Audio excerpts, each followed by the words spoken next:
Who told me she's switching gears career-wise and is now a life coach. Look, I'm not saying all life coaches are crazy, but I would maybe say that crazy people are life coaches. Friday, November 8th, T-Pack. Tickets on sale now at Ticketmaster.com. Did you know your skin is the largest organ of your body? Huh? That's why you should shower with Old Spice Super Hydration Body Wash instead of plain old bar soap.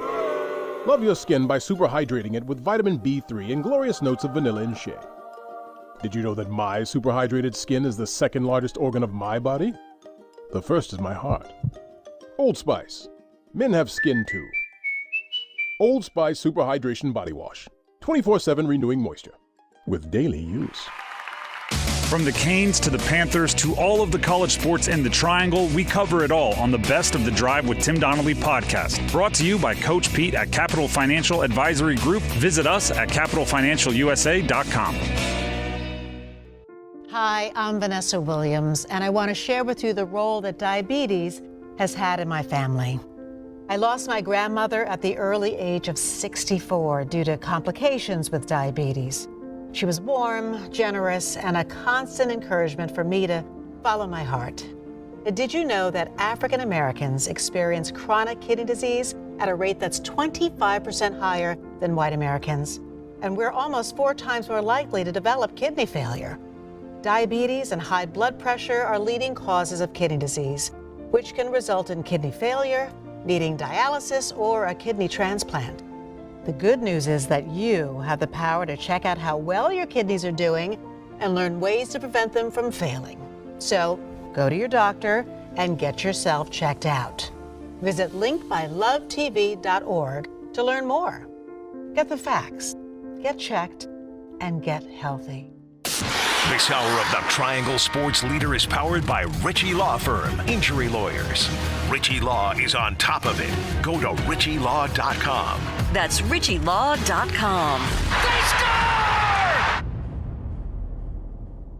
WCMC-FM HD1 Holly Springs. You're listening to The Adam Gold Show on the North Carolina Sports Network. Natchez heads into the Vancouver zone. Natchez. He'll leave it for Gostisbehere.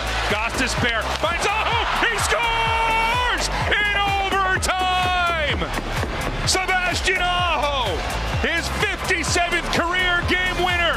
Move over, Ron Francis. You got room in that department at the top. And the Canes go 5-1 on this road trip with a 4-3 win in overtime tonight.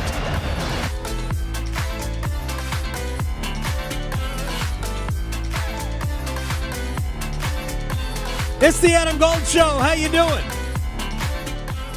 I am Adam Gold. Hope all is well in your world. Things are pretty good where I sit.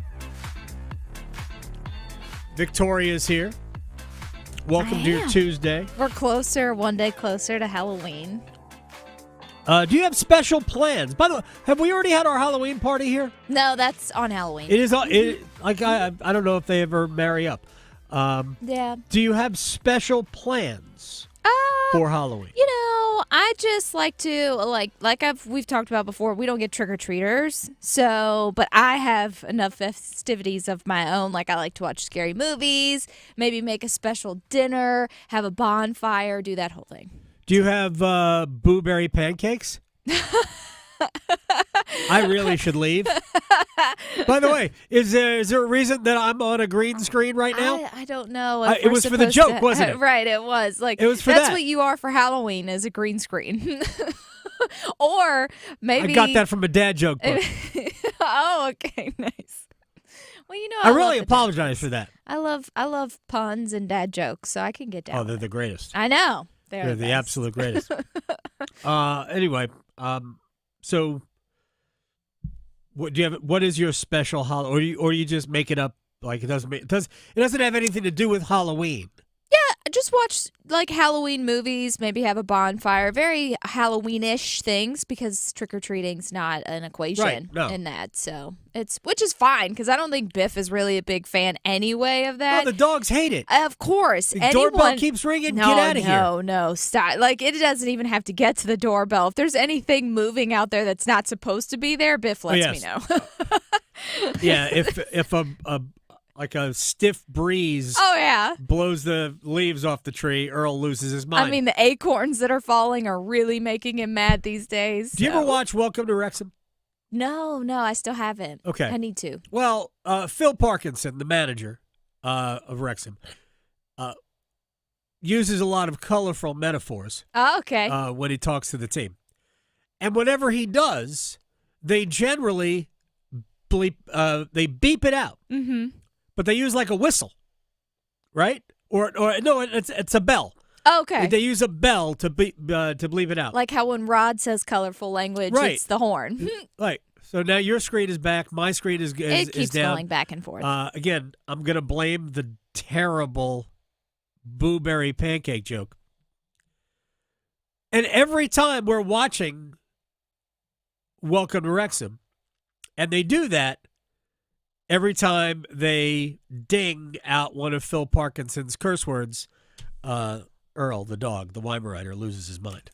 So, yes, we don't want the doorbell ringing. It would not make Earl happy. But for Halloween this year, I will be celebrating at the next Carolina Hurricanes I game. know. So it'll be exciting. I'm just gonna relate a quick story about the Canes and all of this through my Twitter timeline. I'm not going to belabor it. I'm just going to point stuff out.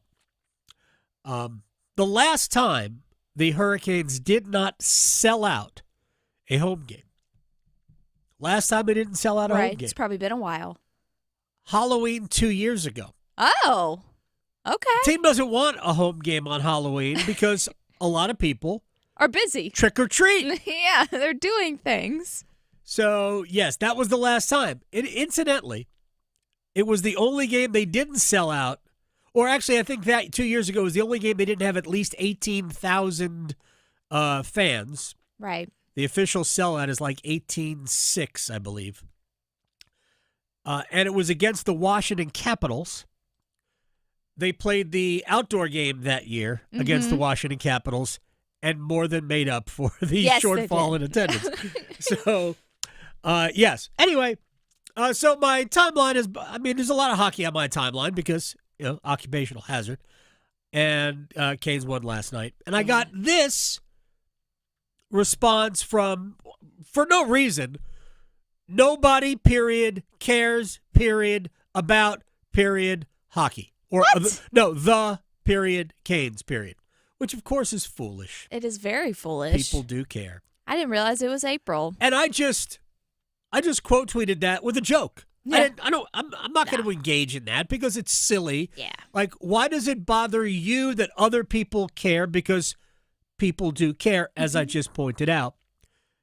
If the Hurricanes do sell out Thursday's game, it will be the 71st consecutive sellout for the Hurricanes. It's not the same 18,630, I believe is the official number, going to every game. It just isn't. No. So people care. Mm-hmm. And it's okay. It isn't your thing. It doesn't have to be your thing. There are people who don't give a rat's rear end about basketball. Shockingly enough. Right. Right. Like, it just happens. To each their own. So, of course, it has now started a back and forth that I am not really a part of on my timeline, and I wasn't until I got this response from that person's husband. Oh, okay. Actually, it wasn't even a response to me. It was a response to somebody else who made a response. Because all I did was tweet out, like, you're right. And I made a joke about football because the football teams here are all bad. Yeah. Except for Duke. Mm-hmm. I mean, they're all bad. Find the line. So I just said, everybody gets excited for hockey when their football team has been eliminated from the postseason. Blah, blah, blah. Ha, ha, ha. Well, yeah, whatever. Right? It's probably not as good as the blueberry pancakes joke, to be honest. I know, it's okay. So They're delicious, though. yeah, they're absolutely delicious. Right? So I get this response. My wife's right. Nobody cares about hockey. She always says the only good thing about the sport is that there are no hoodlums playing. What? That's right. Hoodlums. We went hoodlum on a Tuesday. Right? What? We went hoodlum on a Tuesday. Wow. And then I was scrolling through like other comments about, like, again, this is all in my timeline. If you want to go to my timeline and see all of this, you can see it. Wow. The internet. It's fantastic. As I pointed out, lovely sentiments. Canes could be headed for their 71st consecutive sellout. By the way, a lot of white folk care about hockey, sir. A lot of white people care about hockey. That's all I'll point to. You should feel at home. I just don't even understand why people what do they have against hockey? Hoodlums. We don't want their kind. What did hockey do to you? It's awesome. I just oh wow. People. Was today Tuesday? Hockey's great, by the way. Next Tuesday, can't get it fast enough. Oh, please. All right. Let's just start.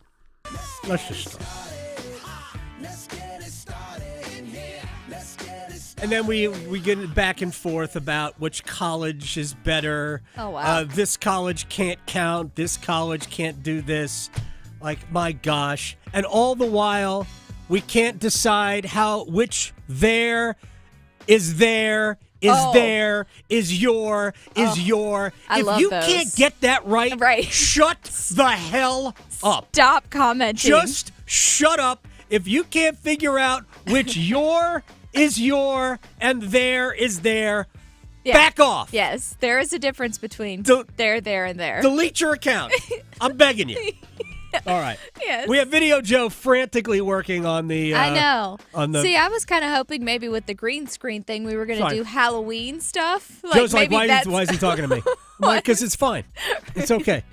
All right, we got stuff to talk about. I guess we're going to start with the Carolina Hurricanes, who because hockey, no one cares about hockey. They want to hear me talk about the Hurricanes. 5-1-0 on the road trip. It appears that the demise that we heard about the Carolina Hurricanes, at least in the early stages of this season, it appears that demise has been greatly exaggerated. Mm-hmm. You mean they're not done? They're not. Okay. They're not done. Here's the thing. There's no question that they are not the same team, the same roster that they were last year. And that there will be some challenges as we get deeper into the season. They don't have as much depth of scoring. They know that. Rod Brindamore, when I talked to him before they went on the road trip, that's the way we talked about the first two home games. Like, the margin for error has in some ways been eliminated. At least we thought. And I still think that there are going to be challenges in many games to score. They don't have as many of those players as from off of last year's roster alone. Jake Gensel, Teuvo Teravainen, and Steph Nason are all gone. Yep. Right? Those are three bona fide point producers.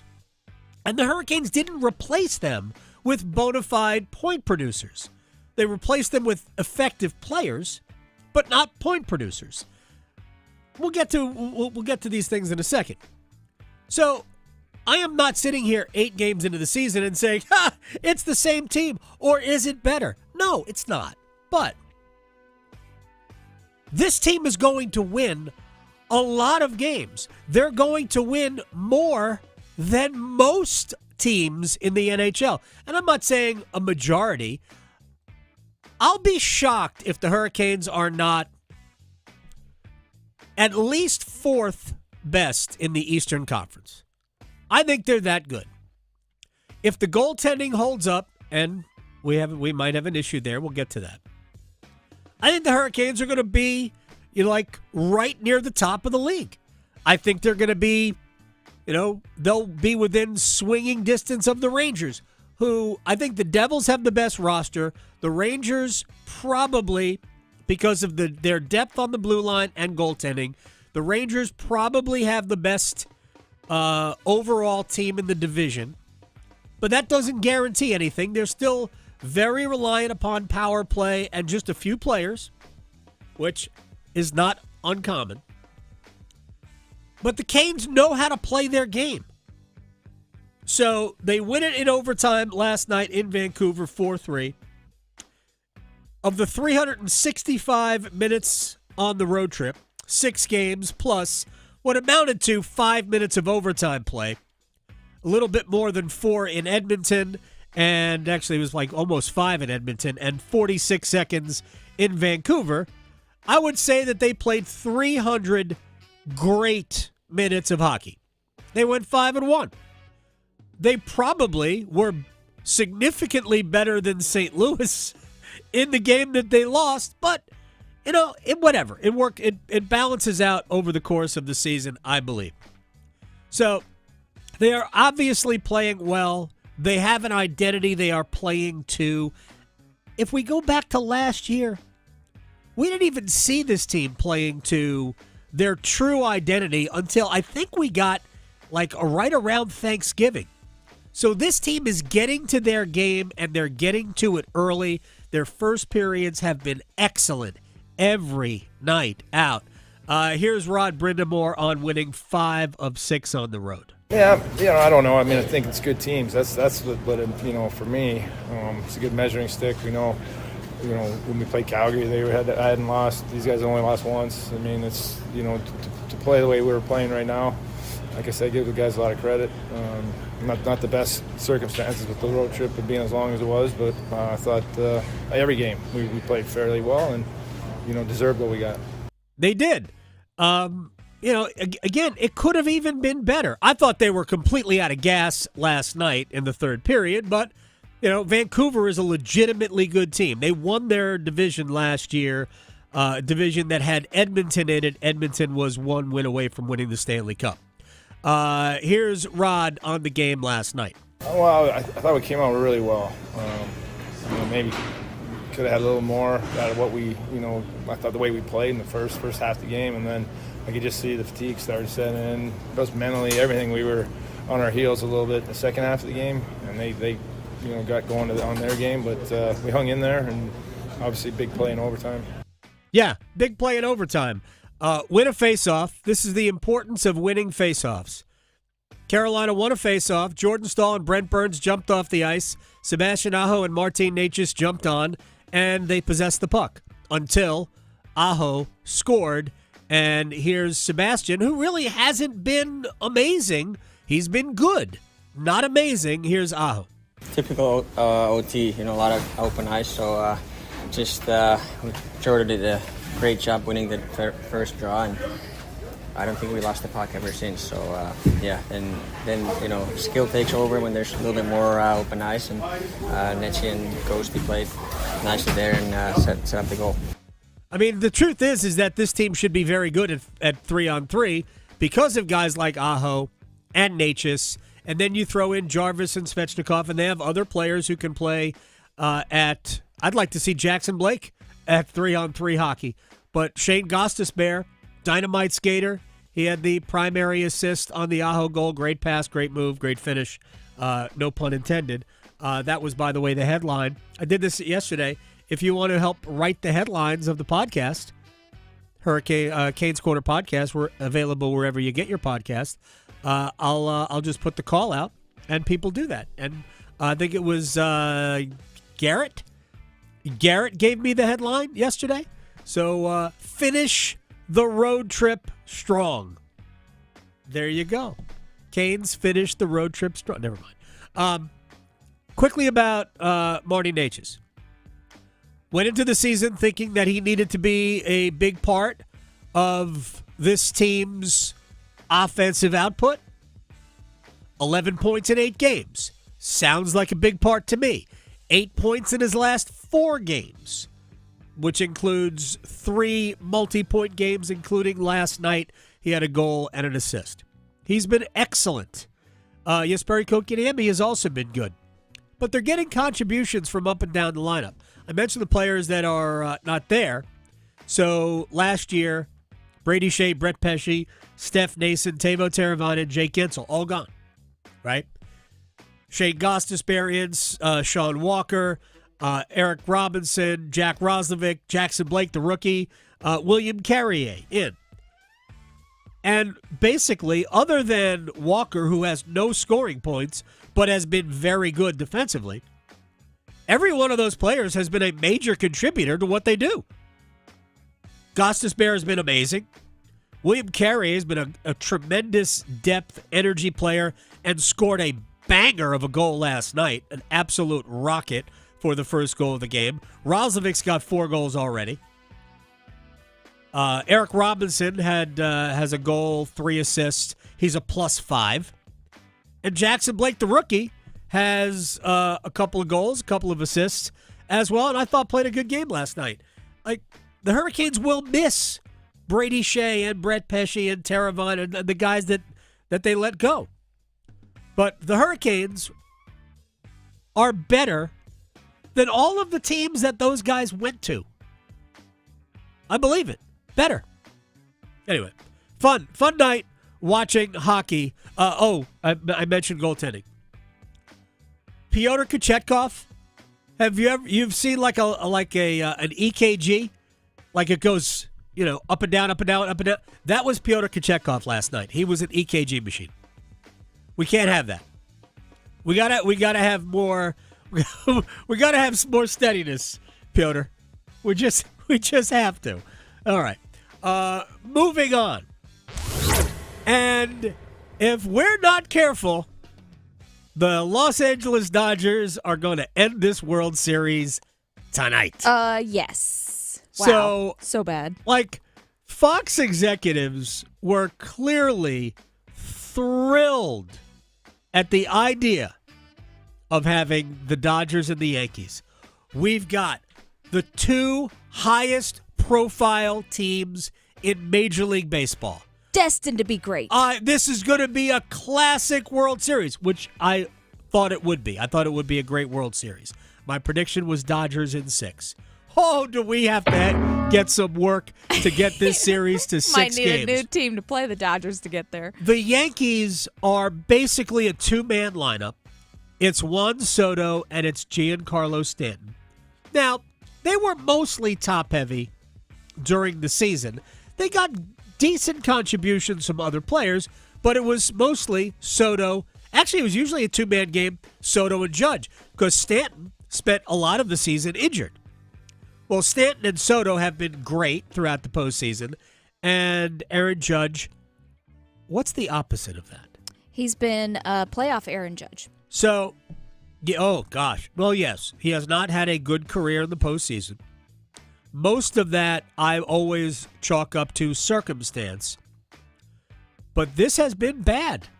He is 1 for 12 with 7 strikeouts and a walk. So he was 0 for 3 last night with a strikeout and a walk. But more alarming, I think, 66 swings and 36 misses. Mm-hmm. He's swinging and missing at more than half of the pitches he is offering at. Yep. That is, I think, it sounds awful. It's really bad. Awful to me. And now Aaron Judge and company have to come back from down 0-3.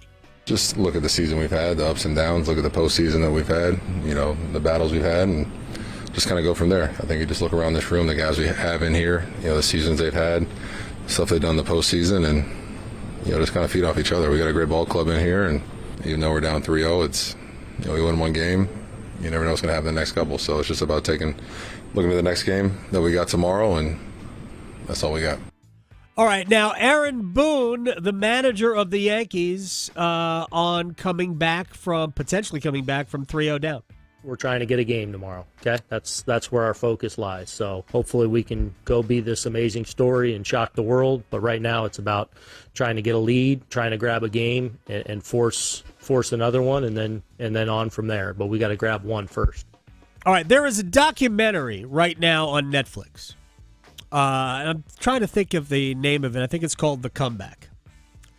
And in 2004, 1 year after Aaron Boone hit the series-ending home run against the Boston Red Sox in the American League Championship Series, Boone played for the Yankees that year. He was injured the following year. Probably, I don't know if he would have been with the Yankees or not the following year. But in 2004, the year after that, the Boston Red Sox faced the New York Yankees in the American League Championship Series, and the Yankees beat Boston, or the Yankees had a 3-0 series lead on Boston, and in Game 3, I think they beat the Red Sox 400-2. I mean, it was an absolute blowout. Tim Wakefield, the knuckleballer who passed away about a year ago or so, maybe a little bit longer, Wakefield was supposed to pitch Game 4. It got so out of hand that they needed a pitcher, and he ended up pitching a bunch in Game 3, so he was not going to pitch in Game 4. The Red Sox trailed by a run in the ninth inning against the best reliever that has ever been put on this earth, Mariano Rivera. They had I think it was a leadoff single, and then somebody named Dave Roberts, who is now the manager of the Dodgers, stole second, like by a hair, and he scored on a base hit. The Red Sox tied it. They went on to win that Game 4, and they went on to win the series in 7 games. Can it happen? Yes. If you think it can't happen, you're fooling yourself. Just because something has never happened or because something has rarely happened doesn't mean that it can't or won't. My Cubbies did it. But not down 3-0 in a series. Yeah, no. Right? So it's happened once. Yeah. And that was the American League Championship Series in 2004.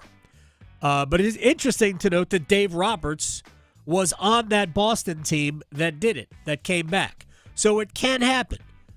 Do the Yankees exhibit a team that could do that? What Aaron Boone said is they're just trying to win a game. It's the only way you can look at it. We're trying to win a game. If the Yankees can win a game, yeah, they've got a chance. By the way, the last 9 teams to be in the position of the Dodgers won the series in 4. So, will that happen again tonight? Don't know. Yeah. Do not know. I'll give credit to the pitching on the Dodgers. I mean, obviously they're Been phenomenal, but last night they knew exactly what to throw to Aaron for him to swing and miss. Getting him to chase balls out of the strike zone. Swinging in the dirt. All day long. It's been a mess. Yeah. It's been a mess. But we'll see what happens. You are only as good as your next day's starting pitcher, or that is momentum is as good as your next day's starting pitcher. The Yankees will start Louis, I think it's pronounced Gil, Gil, and the Dodgers will go with a bullpen day because they don't have 4 starting pitchers. So not sure who's going to start. Michael Kopech started the last time the Dodgers pitched a game like this, and we'll see if they go that way again. Did it work? No, it worked against the Mets that day. Absolutely worked against the Mets that day. They finished the Mets off. So we'll see how it goes. I don't think the Yankees are completely done, but certainly looks like that little thing has popped out of the turkey. Whatever that thing is called. Yeah. Is there an official name for that thing that pops out of the turkey? I don't know if that's supposed to be a turkey timer. Maybe that's what it's called. Whatever it is. We'll see if Rod Baxley from the Fayetteville Observer covers Carolina and Duke basketball. We'll see if he knows what that thing is called that pops out of a turkey. And we will talk Heels and Blue Devils next. Raleigh to Boone, Charlotte to Chapel Hill. Your Carolina is covered. Adam Gold on the North Carolina Sports Network. Listen every afternoon for The Drive with Tim Donnelly. At this point, I think it's obvious. Dave Canales and Bryce Young, just don't like each other.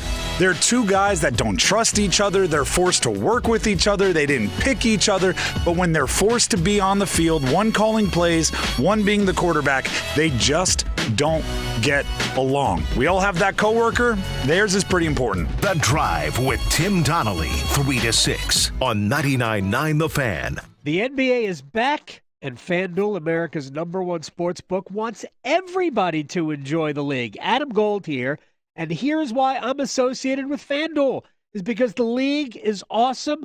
Dallas at Minnesota, Klay Thompson raining threes, Anthony Edwards doing his thing.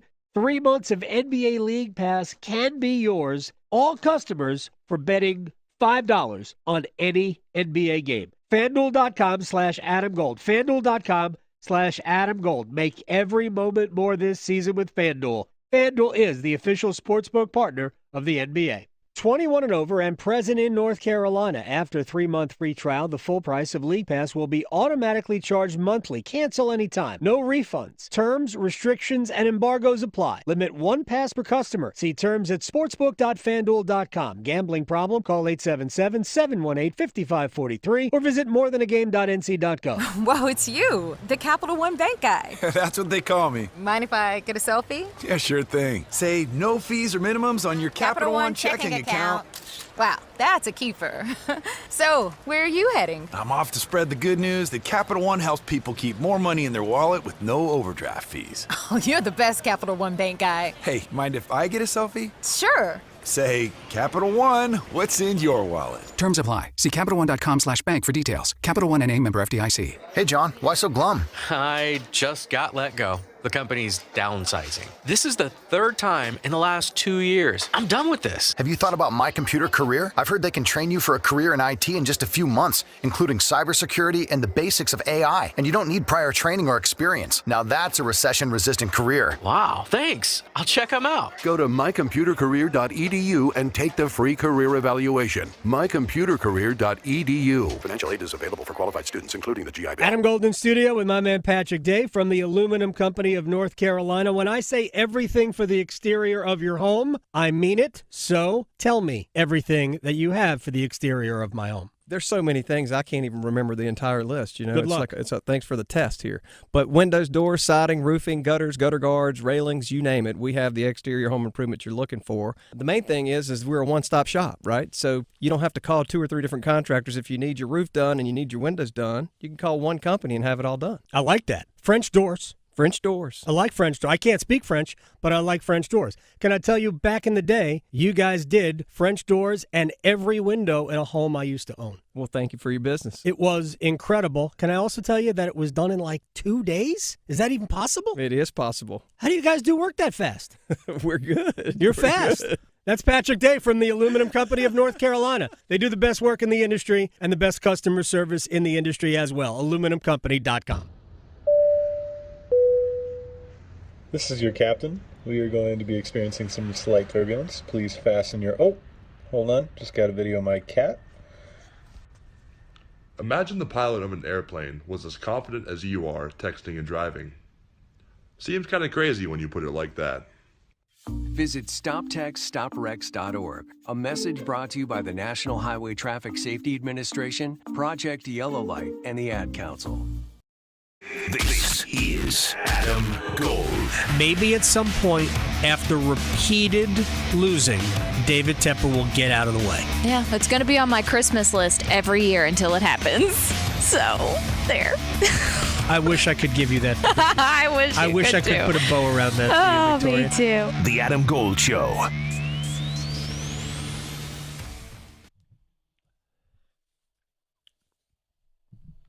It's the Adam Gold Show. I am Adam Gold. Victoria producing the program.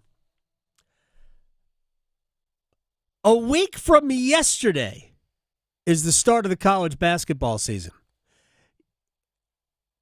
I mean, I'm blown away by that. It's one of the we're at the point. Yesterday was the the fall equinox of sports, where we had the 4 major professional sports. Big, the major league professional sports. I'm not disparaging the NWSL or MLS or whatever. I'm not football, baseball, basketball, hockey. The 4 major professional sports all playing yesterday. There were games in all of them. And we are a week away from the start of the college basketball season. That means NC State begins defense of their ACC title. Duke, Carolina, both teams inside the top 10, which means that Rod Baxley's vacation is over. Fayetteville Observer, he covers college basketball here in the Triangle, and he joins us on the Adam Gold Show. How you doing, Rod? Good, man. Anything that keeps me from watching the Panthers on Sunday, we're here for it. My gosh, it's yeah. I don't even have anything to say about that.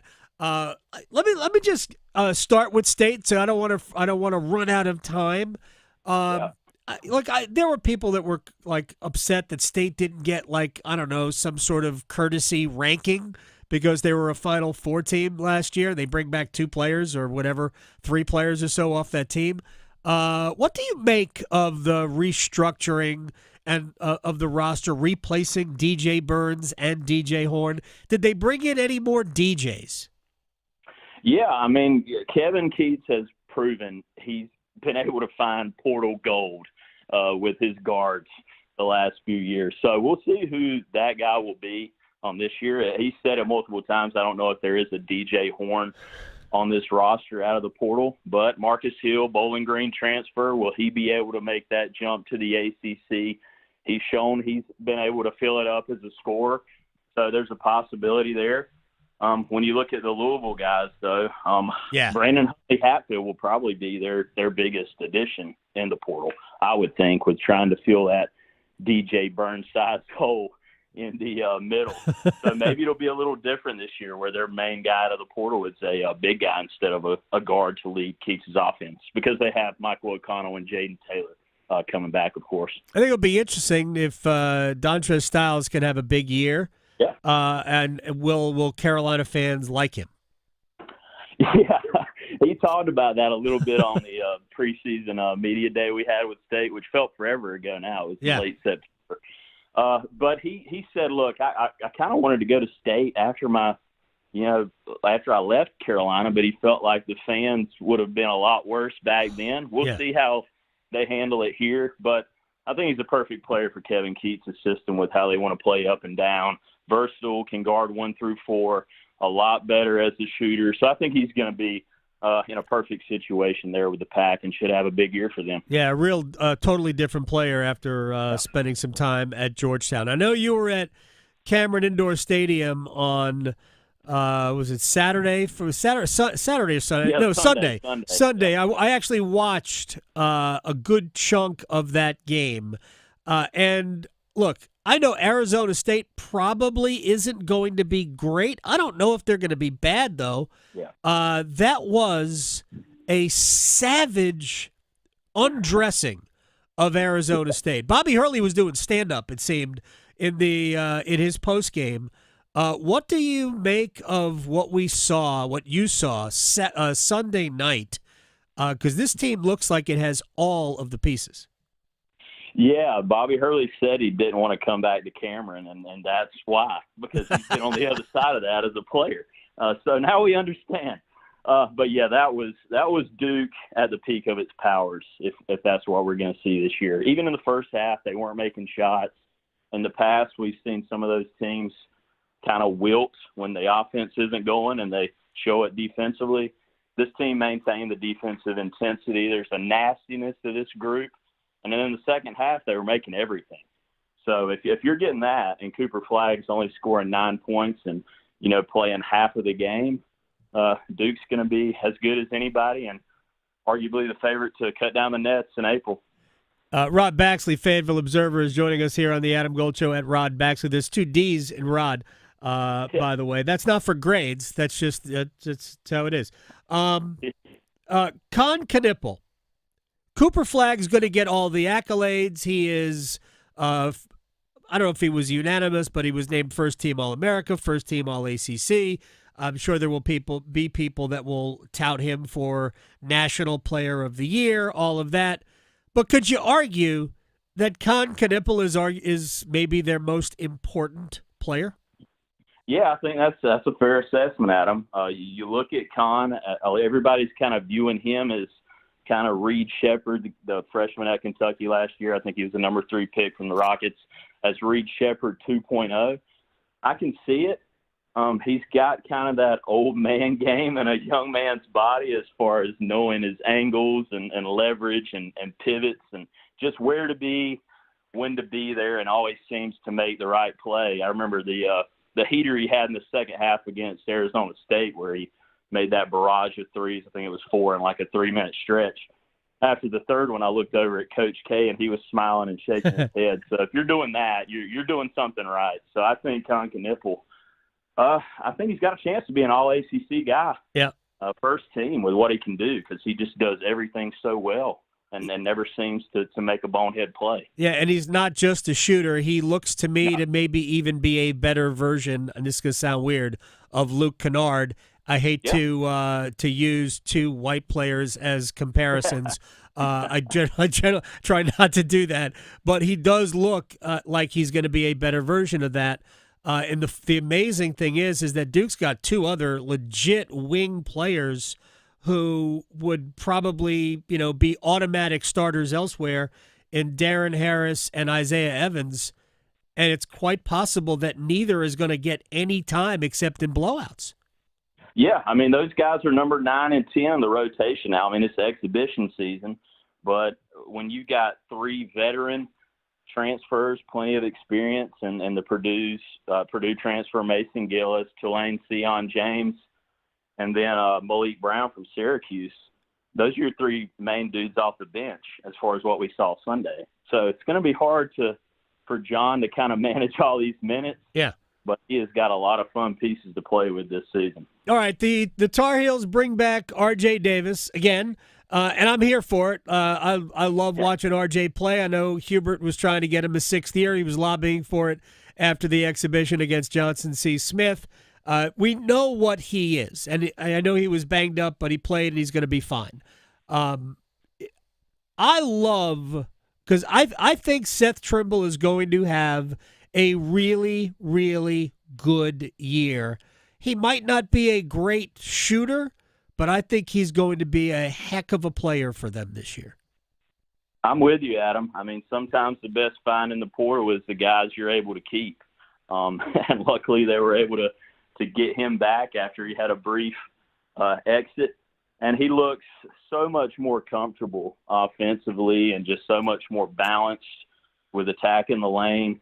Another guy who seems to make the right play every time, and their best on-ball defender. Yep. So that's another all-ACC guy from what he's shown us in the first 2 exhibition games, particularly that performance at Memphis. I mean, I don't think anybody saw that coming, and he was just the alpha in that game. So if he can bring some of that, and RJ's not having to be a superhero every game, boy, watch out, because Carolina has a lot of guards they can unleash and athletic wings, so it should be a fun group. Yeah, there are some question marks that I think Elliot Cadeau, even though he didn't necessarily need it last year, I think Elliot Cadeau is going to have to be able to make a few more threes.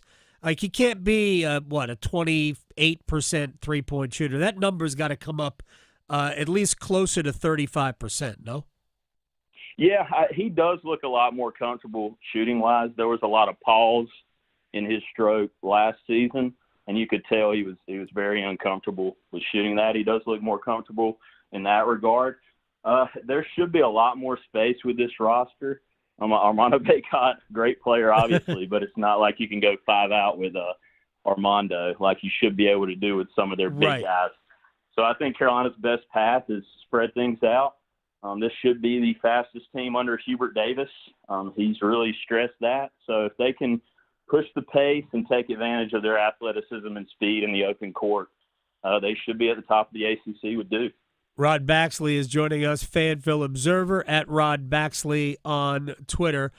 Just broadening it out to the rest of the league, other than Wake, because I think Wake's got 3 really good players, and if they can fit some pieces around them, I think they're going to be really good. But other than Wake Forest, who else do you think has a chance to push, maybe not for the top 2, but to me, maybe to get a double bye at the 46-team ACC tournament. Although we're only bringing 16, right?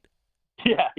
I don't think anybody wants to see whoever's the bottom three in this league. No offense to those teams, right. With respect, of course. But come on, guys, let's see the big dogs play and filter the rest of these guys out.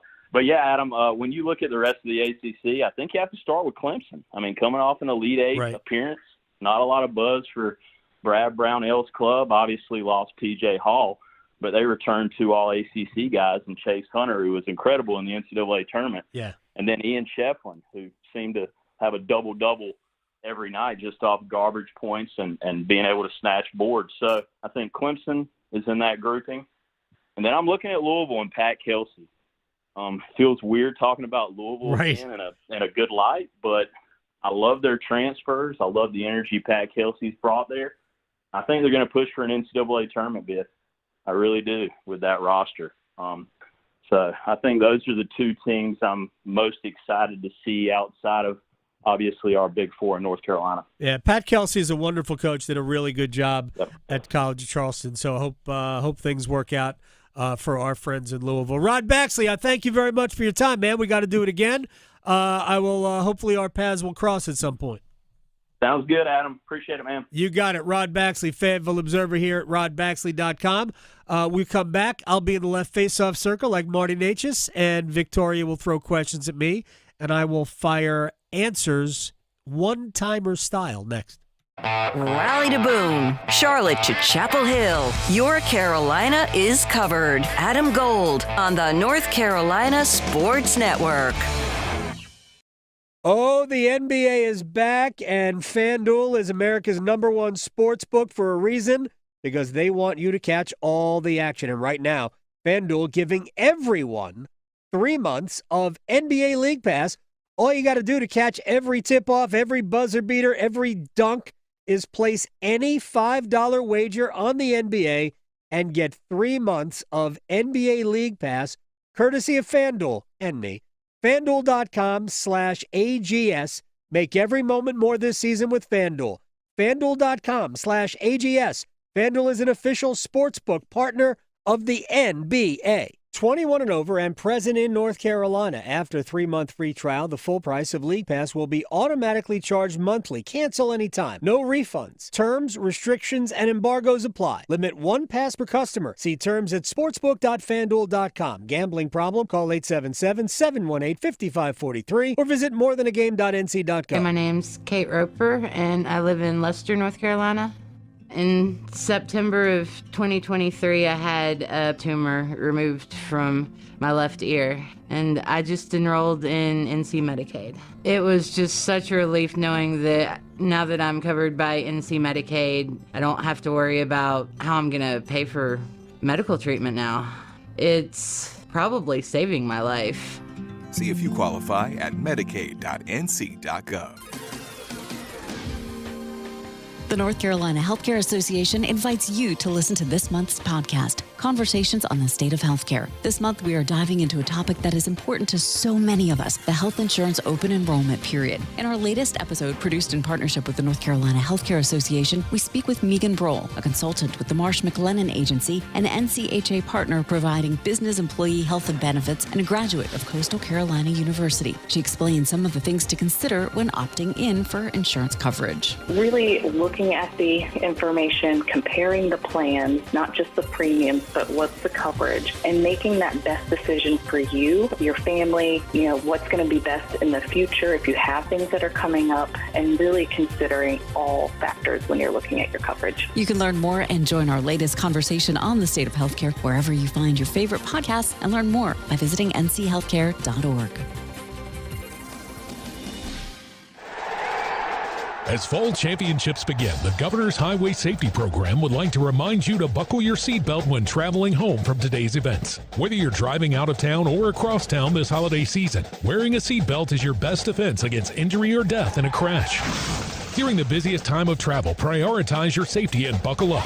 Every seat, every time. And remember, click it or ticket, it's the law. This message brought to you by the North Carolina High School Athletic Association and the Governor's Highway Safety Program. Did you know Atlantic hurricane season runs through November? From gathering necessary supplies to planning an evacuation route, now is the time to make sure you and your family are prepared. And if a storm damages our electric system, local public power providers are ready to respond and restore power quickly and safely. As a public power customer, you benefit from having an electricity provider that restores power faster than other providers do. Visit electricities.com for storm preparation tips and resources. Psst. Hello there. It's me, your internal clock. Yes, the one you sleep through on weekends. You've probably heard my TikToks, but I'm straight up sounding the bell now. It's almost time to start applying for college. That means you got transcripts to gather, letters of rec to request, and campus tours to schedule. But hey, we've got time, and we've got CFNC. CFNC.org can help us plan, apply, and pay for college. We got this, trust me. Just visit CFNC.org to help us stay on time. This is Adam Gold. I had no idea John is a Cubs fan, too. Yeah, I think that's a prerequisite to being the head coach at Duke. I made one comment about the Cubs to Mike Krzyzewski, goes back a while ago, talked about the pitching staff, and he goes, yeah, but I don't trust Victor Zambrano. I'm like, what? The Adam Gold Show.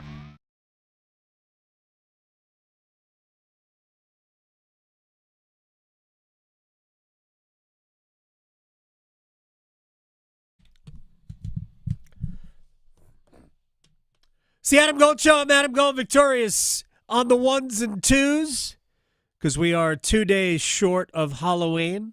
Yes. Spooky music. Are you leaving all the good ones for Halloween the bangers for Thursday? I already have Thursday set. Very. It's already programmed in. I'm working backwards. It's already programmed in. Excellent. All right. We got plenty of time. Let's do one-timers. Oh, boy. So many different things. Let's start with baseball, shall we? We should. So let's see. For two franchises that can buy whatever they want, the LA Dodgers and the New York Yankees, the Yankees are having a tough time in this World Series. So once this is over, what do you think the Yankees need to work on and bring in? Oh, the Yankees just need some downtime. Sage. Yeah, they should. Exactly. They need we need the head of a live rooster. Yes. Maybe some of Aaron Rodgers' ayahuasca. Something. For the most part, these things are all cyclical. The Yankees have some good players that just haven't played well. But if your best player is a zero, like, would the Dodgers be the same if their best player was a zero? And none of their good players have been zeros. On top of that, they have gotten contributions from everywhere. Kike Hernandez. Nobody can get Tommy Edman out. I can't figure that out. Mm-hmm. Go look at Tommy Edman's history and tell me that Tommy Edman should be hitting the way he's hitting. Yeah. Come on, stop it. Yeah. But also, sometimes you just get on a roll and it doesn't matter. Mm-hmm. The Dodgers may be on that right now, and then, of course, they could just be good. Teoscar Hernandez had a great year otherwise. So they got a lot of good players. Yeah, well, and we're seeing that for sure. Now, some people, I know we've talked in the past about the MLB playoffs being a little like, it could be better. So is there a way that the MLB could change things up to where we are better suited for matchups, to where there's not a sweep in the World Series, or is it just always going to be a roll of the dice? You can't. There's nothing you can do to prevent this from happening. You can't. Don't stink. Yeah, the Yankees were the best team. We got the two best teams in baseball. Mm-hmm. We got the Yankees, who had the best record in the American League, Dodgers, who had the best record overall. So we got the two best teams. It shouldn't have happened this way. I will say this. The Yankees as a team this year against National League teams were 3 games under 500. They were 23-26. I think they lost all 4 games to the Mets. Swept by the Mets. And the first time these two teams played, the Mets had not even established themselves as being legit. The second time they played, the Mets had already started winning some games. So maybe the National League was simply stronger this year than the American League. It's very possible. But small sample size for the most part. But, yeah, there's nothing you could do. I would like to see the baseball playoffs expanded to eliminate bye weeks, the opening round byes for the top 4 teams. Yeah. But it would be hard to point to this year and say it's a problem, even though we could have pointed to last year to say it was a problem. It is. Sometimes it is, sometimes it isn't. But I would just like to see it all balanced out, and I don't think it would hurt anybody to have 2 more teams in each league make the playoffs. Mm-hmm. Yep, sports. That's how it is. Playoffs What it is. Yes. Well, yes, they're supposed to be. So, we did also have, I guess, a football game last night. I watched it. It was kind of gross. I kept flip-flopping back and forth between the baseball game and the football game. I checked the score. Yeah. Yeah, I don't know what Fat Joe was doing. He needed to not do all of that stuff, but that's a whole different thing. So I also watched the Giants and the Steelers. Giants are bad, but would you put it all on Daniel Jones, or is this also a reflection of things like the staff, his, receivers, etc.? Well, Daniel Jones is not a very good quarterback. I'm not even sure what else to say. He is a bottom quarter of the league starting quarterback. He looks like he should be good. His arm is okay, but his arm is not amazing. His decision-making has always been very, very questionable. You go back to Duke. Show me anybody that was a Duke football fan, and they will tell you, yeah, some days it looked right, but other days, we don't know where he's throwing it. Daniel Jones, his best games all featured his legs, and then it opened up other things. I think Daniel Jones will have a very good and long backup quarterback career because he's exactly the guy who can get you out of games when your starter goes down, because he can beat you with his legs a lot. And even if you have to start him for a couple of games, you might be able to steal one, because he is, I think he's a better version of Justin Fields. Mm-hmm. He's a scrambler. Bigger, right? He's a runner. Mm-hmm. I wouldn't even say he's a scrambler. I would say he's a runner. I would use him in zone reads. I'd treat him like a bad version of Cam Newton. I would. He's definitely not a good version. No. So that's how I would use Daniel Jones. Yeah. Well, this next one, you might not be able to answer then if you didn't watch it, because I understand. But do you think, after last night's game with the Steelers, that the Steelers are still making a good decision keeping Russ in versus Justin Field? Okay, so his performance? I didn't see a single play of the football game. Yeah.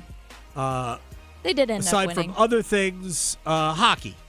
So I was playing radio, So here's what I would say. I'm just going to judge it based on what I watched against the Jets, even though the Jets' defense is fraudulent. Russ gives the Steelers an element of their offense, even a potential element, that they never have with Justin Fields. So, yes, you stick with Russ.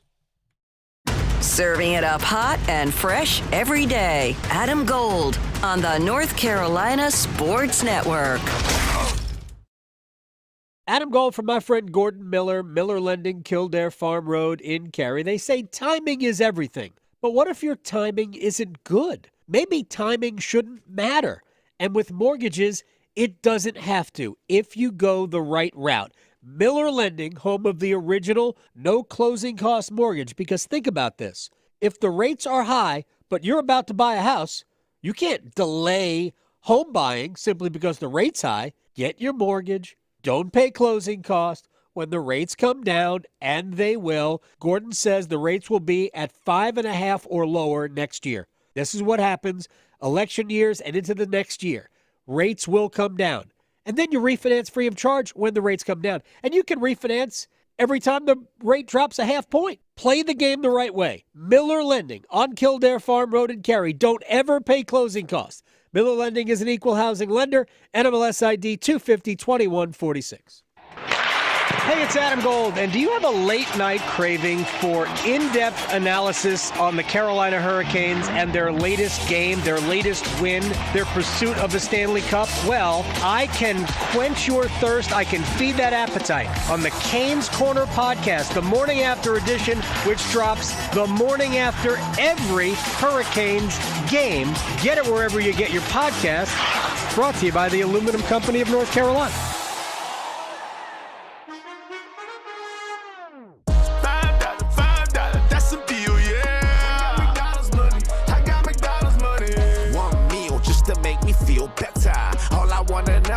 Can I get a hot and spicy patty, the McNuggets so crisp, and the fries go to yellow, yeah, McDonald's don't miss, yeah. Order on the app or the drive-thru quick, yeah. $5, that's some deal, yeah. McDonald's money, I got McDonald's money. At participating McDonald's. Prescriptions require an online consultation with a healthcare provider who will determine if appropriate. Restrictions apply. See website for details and important safety information. Subscription required. Price varies based on product and subscription plan. Hi, I'm Dr. Peter Stahl, board-certified urologist and senior vice president of men's sexual health at HIMSS. I've helped many guys with ED in my 12 years of practice. But now you can get world-class care for ED 100% online by going to HIMSS.com. So what are you waiting for? To start your free online visit and find ED treatment at up to 95% off brand name prices, go to hims.com/joy. Whether it's the future of college football or my love for the Ryder Cup, it's all found in the Best of the Adam Gold Show podcast, brought to you by Coach Pete at Capital Financial Advisory Group. Visit us at capitalfinancialusa.com.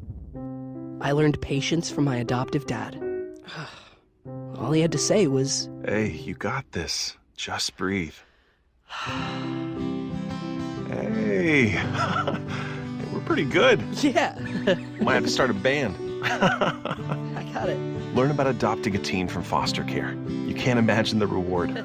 Visit adoptuskids.org to find out more. This message is brought to you by Adopt US Kids, the U.S. Department of Health and Human Services, and the Ad Council.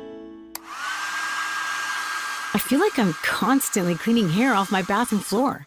At least my Swiffer sweeper makes it easy. Sweeper heavy-duty dry cloths have ultra-thick pads to trap and lock hairs, like a hair magnet. And when I'm finished cleaning up my hair, Sweeper takes care of his too. Now the hair's gone, all thanks to Swiffer. Try Swiffer Sweeper heavy-duty dry cloths. I promise you'll love them or your money back. And also try Swiffer Sweeper Wet to make quick work of tough, sticky messes. This hour of the Triangle Sports Leader is powered by Ritchie Law Firm, injury lawyers. Ritchie Law is on top of it. Go to ritchielaw.com. That's ritchielaw.com. WCMC HD1 Holly Springs. Take us with you on radio, web, app, Alexa, and YouTube. 99.9 The Fan, the Triangle Sports Leader. One out, the 1-2. Swing and a ball driven right field, way back, and forget it. It's gone. Freddie Freeman has homered for the third straight game in this World Series, and now 5 consecutive World Series games. Freeman does the job, a 2-run homer, and the Dodgers strike first with one else, the long ball. The 2-2. Swing and a bouncer up the middle to his left. Edman gloves, spins, throws, got him at first, and that's the ball game. And the Dodgers take game 3. 4-2 the final, and they are 1 win away from taking the 2024 World Series. The last 9 teams to take a 3-0 World Series lead won their series in 4. World Series. This is not other series. This is a World Series. Last 9 teams to do that ended up pulling off the sweep. There will be Dodger Blue Brooms in the Bronx. I'm not saying that I'm rooting for it, but I am not rooting against it. Hi, it's the Adam Gold Show. I am Adam Gold. That is Victoria. We're a Yankees-free show. Yes. I don't know. I would like to see more baseball. Right? I know. I don't have a hockey game tomorrow night. I have a hockey game Thursday night. I would like to see games. I would like to see a game 4. Then I would like to see a game 5. So disappointing. I would a perfect situation would be Game 7 because Game 7s are so much fun, but especially the World Series. What are we doing? Even the Yankees fans yesterday were leaving before it was over, and I get it, they were done, stick a fork in them, but still, like, you bought the tickets. I don't know. But the game wasn't over. It was only 4. I know. Well, and they tried to come back in the 9th inning, too. The Yankees had a 6-2 lead on Cleveland in, I think it was the 9th inning of Game 4 of that series or Game 3 of that series. Cleveland came back and won the game, I thought. Maybe it was maybe the Yankees actually won that game. But it was one of those games. They had a 4-run lead in the 9th. Cleveland tied it up. Yeah. I know. What are we doing? I know. Come on, Yankee fans. People were leaving, and I was like, man, they just make too much money. They don't know what to do with it. Because I know those seats weren't cheap. They even looked fancy on the TV. Oh, they are. They are. And I could see them because nobody was sitting in them. Well, that is typical. Yankees and Mets games both. Because those are like $1,500 seats behind home plate. Oof. And they are routinely empty. Wow. I mean, that's a little steep. Yeah.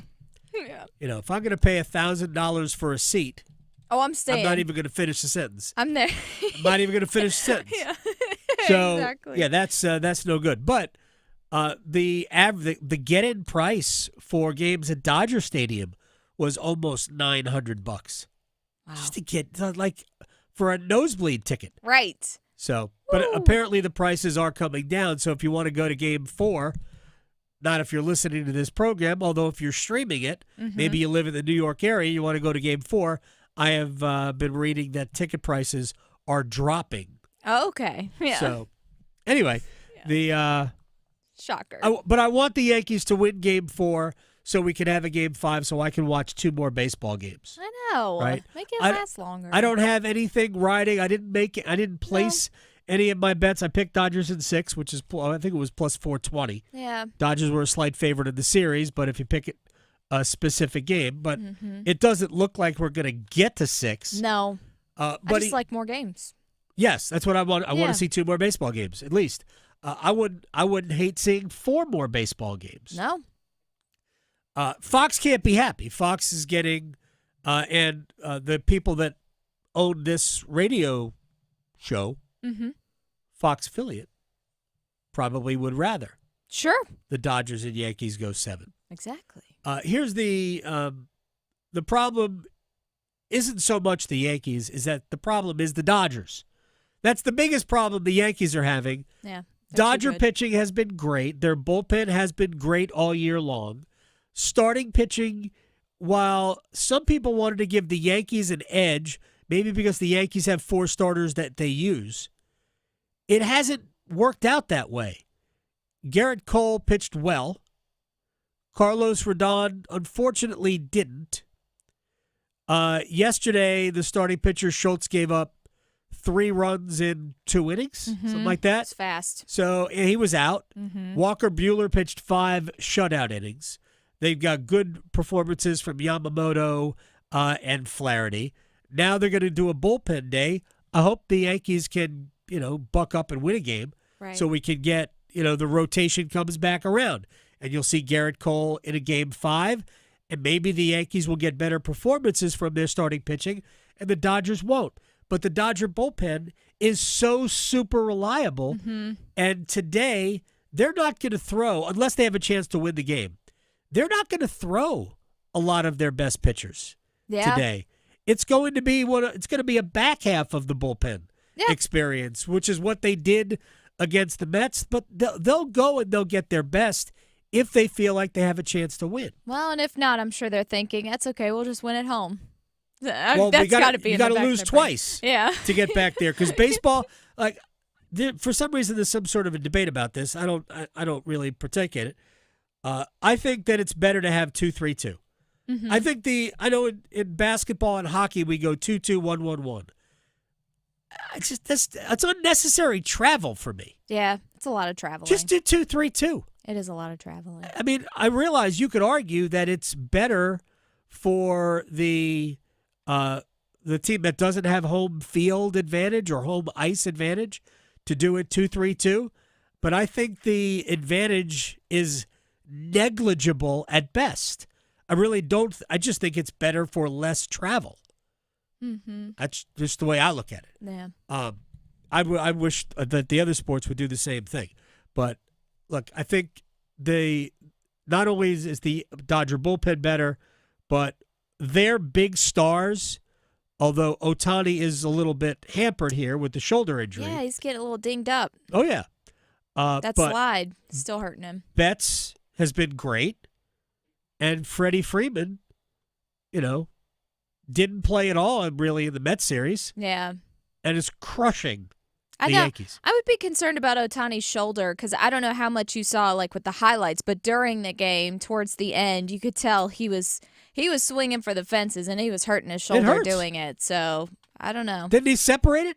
Yeah, I think so. He separated his shoulder. It's back in. Mm-hmm. But, yeah, there's damage there. Oh, for sure. I wouldn't be completely surprised if he maybe had a little procedure when the season is over. I wouldn't be shocked at that. Would not either. So, yeah, that's no good. But, he's still an effective player. Mm-hmm. Like, he was an effective player without hitting for a high average in the Mets series. I know. He's just so smart. It's amazing. He can read the pitches so well, which makes sense since he can also throw the pitches. But he's very smart at the plate. Yeah, I mean, that's actually a very good point. That, it should give him some, like, I don't know if it gives him an edge or not, right? Because all hitters, you spend your entire life trying to decipher pitchers. Sure. Does it help him that he is a pitcher too? It may. Mm-hmm. It may, and now maybe more hitters will try to pitch. Maybe, and then fail. I don't know. We're going to talk to Brett Friedlander from Saturday Down South about the ACC status in the college football playoff conversation. 1 week from tonight is the first ranking that doesn't matter, first fake playoff ranking. And I was looking at, first of all, there's two things to decipher. One, we have to figure out who's going to play in the ACC championship game. You could argue that it might be better for either Clemson or Miami to possibly miss that game. If the goal is to get three teams into the field for the ACC, like, I think if SMU is playing in the ACC championship game, if they lose, I don't think they're going to get a bid. Yeah. Win it, obviously they would. I think if Miami is undefeated and loses in the ACC championship game, they're still one of the 12 best. Clemson, maybe one of the 12 best. The truth is that all three of those schools have played poor ACC conference schedules. All of them. It's shocking how bad those schedules have been. Pitt, who is also undefeated, Pitt has played a significantly more difficult schedule and will play a significantly more difficult schedule the rest of the way. I shouldn't say they have played a more difficult schedule because they haven't. They've only played 3 conference games. They beat UNC, they beat Cal, they beat Syracuse, combined record 3-9. Not good. No. Although Syracuse, I think, is a good team. SMU is coming up. They still have to play Clemson. They play Louisville. So those are, potentially all losses for Pitt. But right now, they're in the undefeated category, so leave them in the mix. But SMU, Miami, and Clemson do not play each other.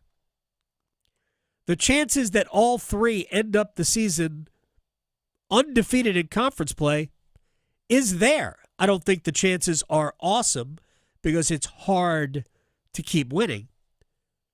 But it's not non-existent, and I would say it's probably in the neighborhood of 20% that all three will end up the season 8-0 in ACC play. And in the case of Clemson, possibly not lose another game overall.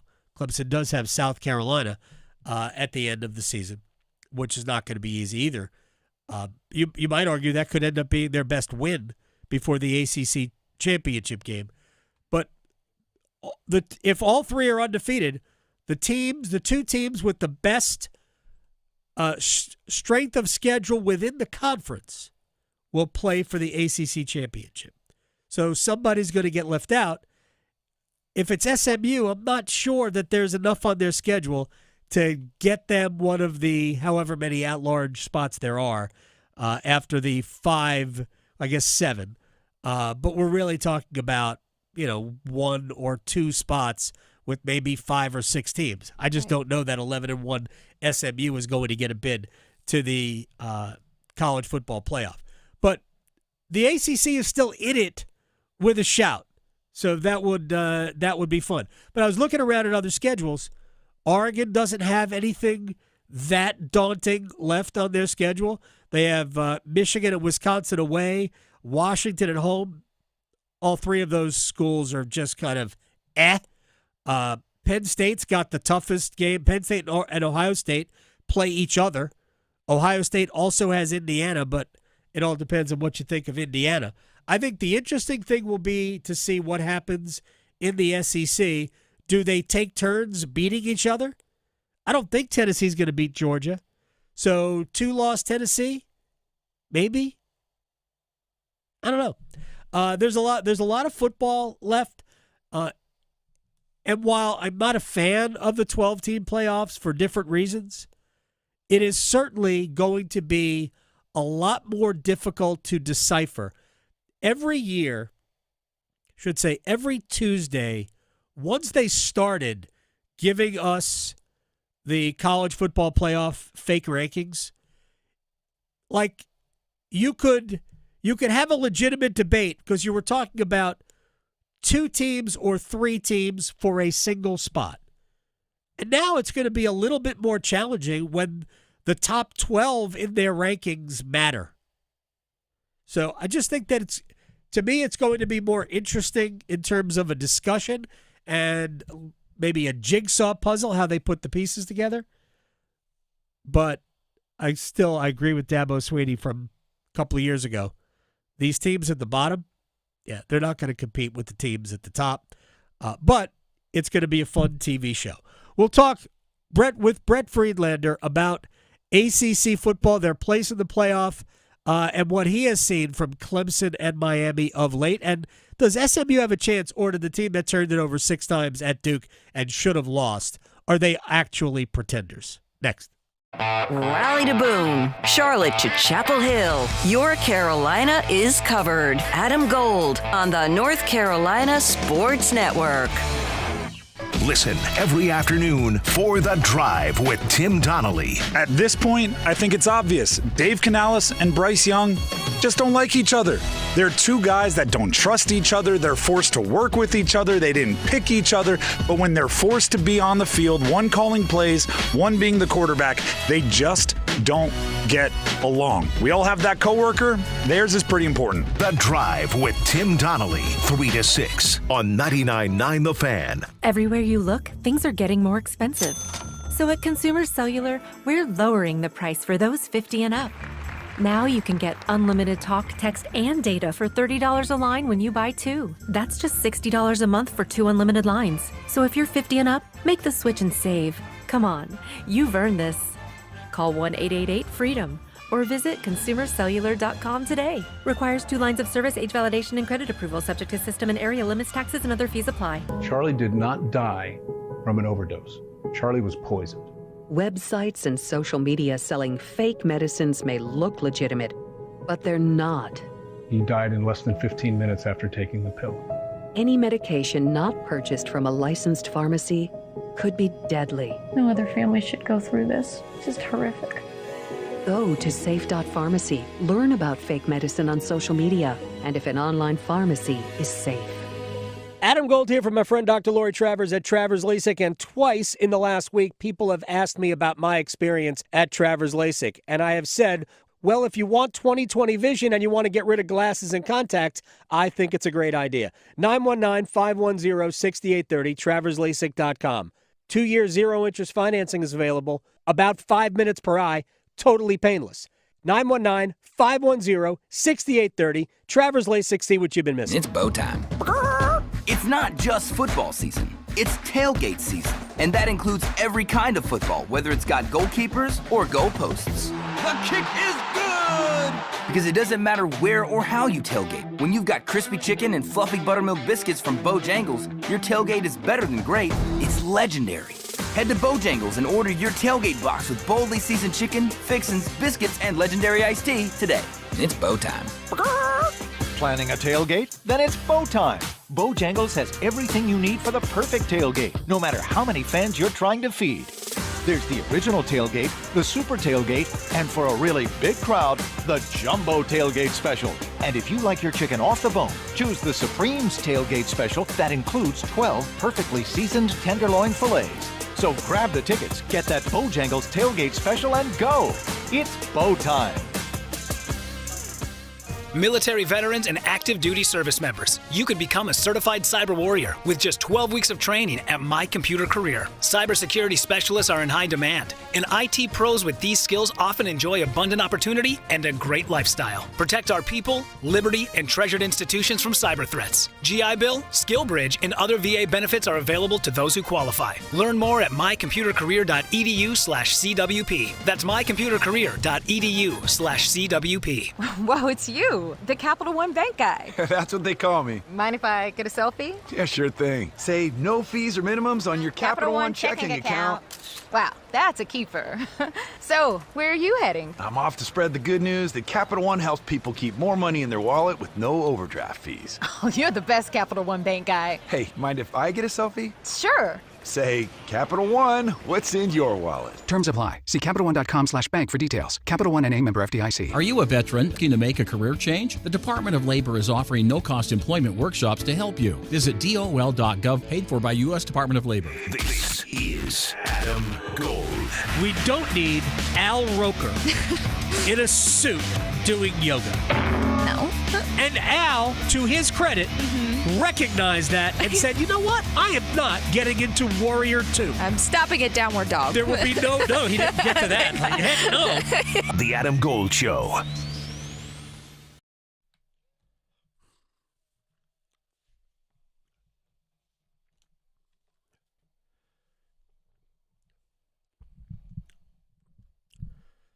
It's the Adam Gold Show. I am Adam Gold. Victoria producing the program. Brett Friedlander, ACC columnist, Saturday Down South, joins us on the Adam Gold Show at BFried ACC. I apologize. I broke the camera system, so we're not using it right now. How did Duke lose when they were +6 in turnovers? I just need somebody to tell me how that happened. Well, first of all, I'm glad you took credit for breaking it because I was afraid that if I got on there and they saw my face, it would, that would be the breaking point. But, you've been on it before. You know what? The only explanation here is that, the ACC needs as many undefeated teams in the league as possible to ensure those two playoff bids. So Manny Diaz got the got the memo at halftime, maybe saying, "Hey, you cannot win this game. Whatever you do, don't win this game." I don't know. SMU tried to lose. They did everything they could to lose. They kept turning it over. Their last 3 possessions in regulation all ended in turnovers, and Duke had missed 2 field goals. Maybe it's just the law of averages because the week before, if you remember, they had 3 turnovers on 3 consecutive plays against Florida State and turned them into 17 points. Right. Ended up winning the game for them. So maybe it was just karma, kind of the world,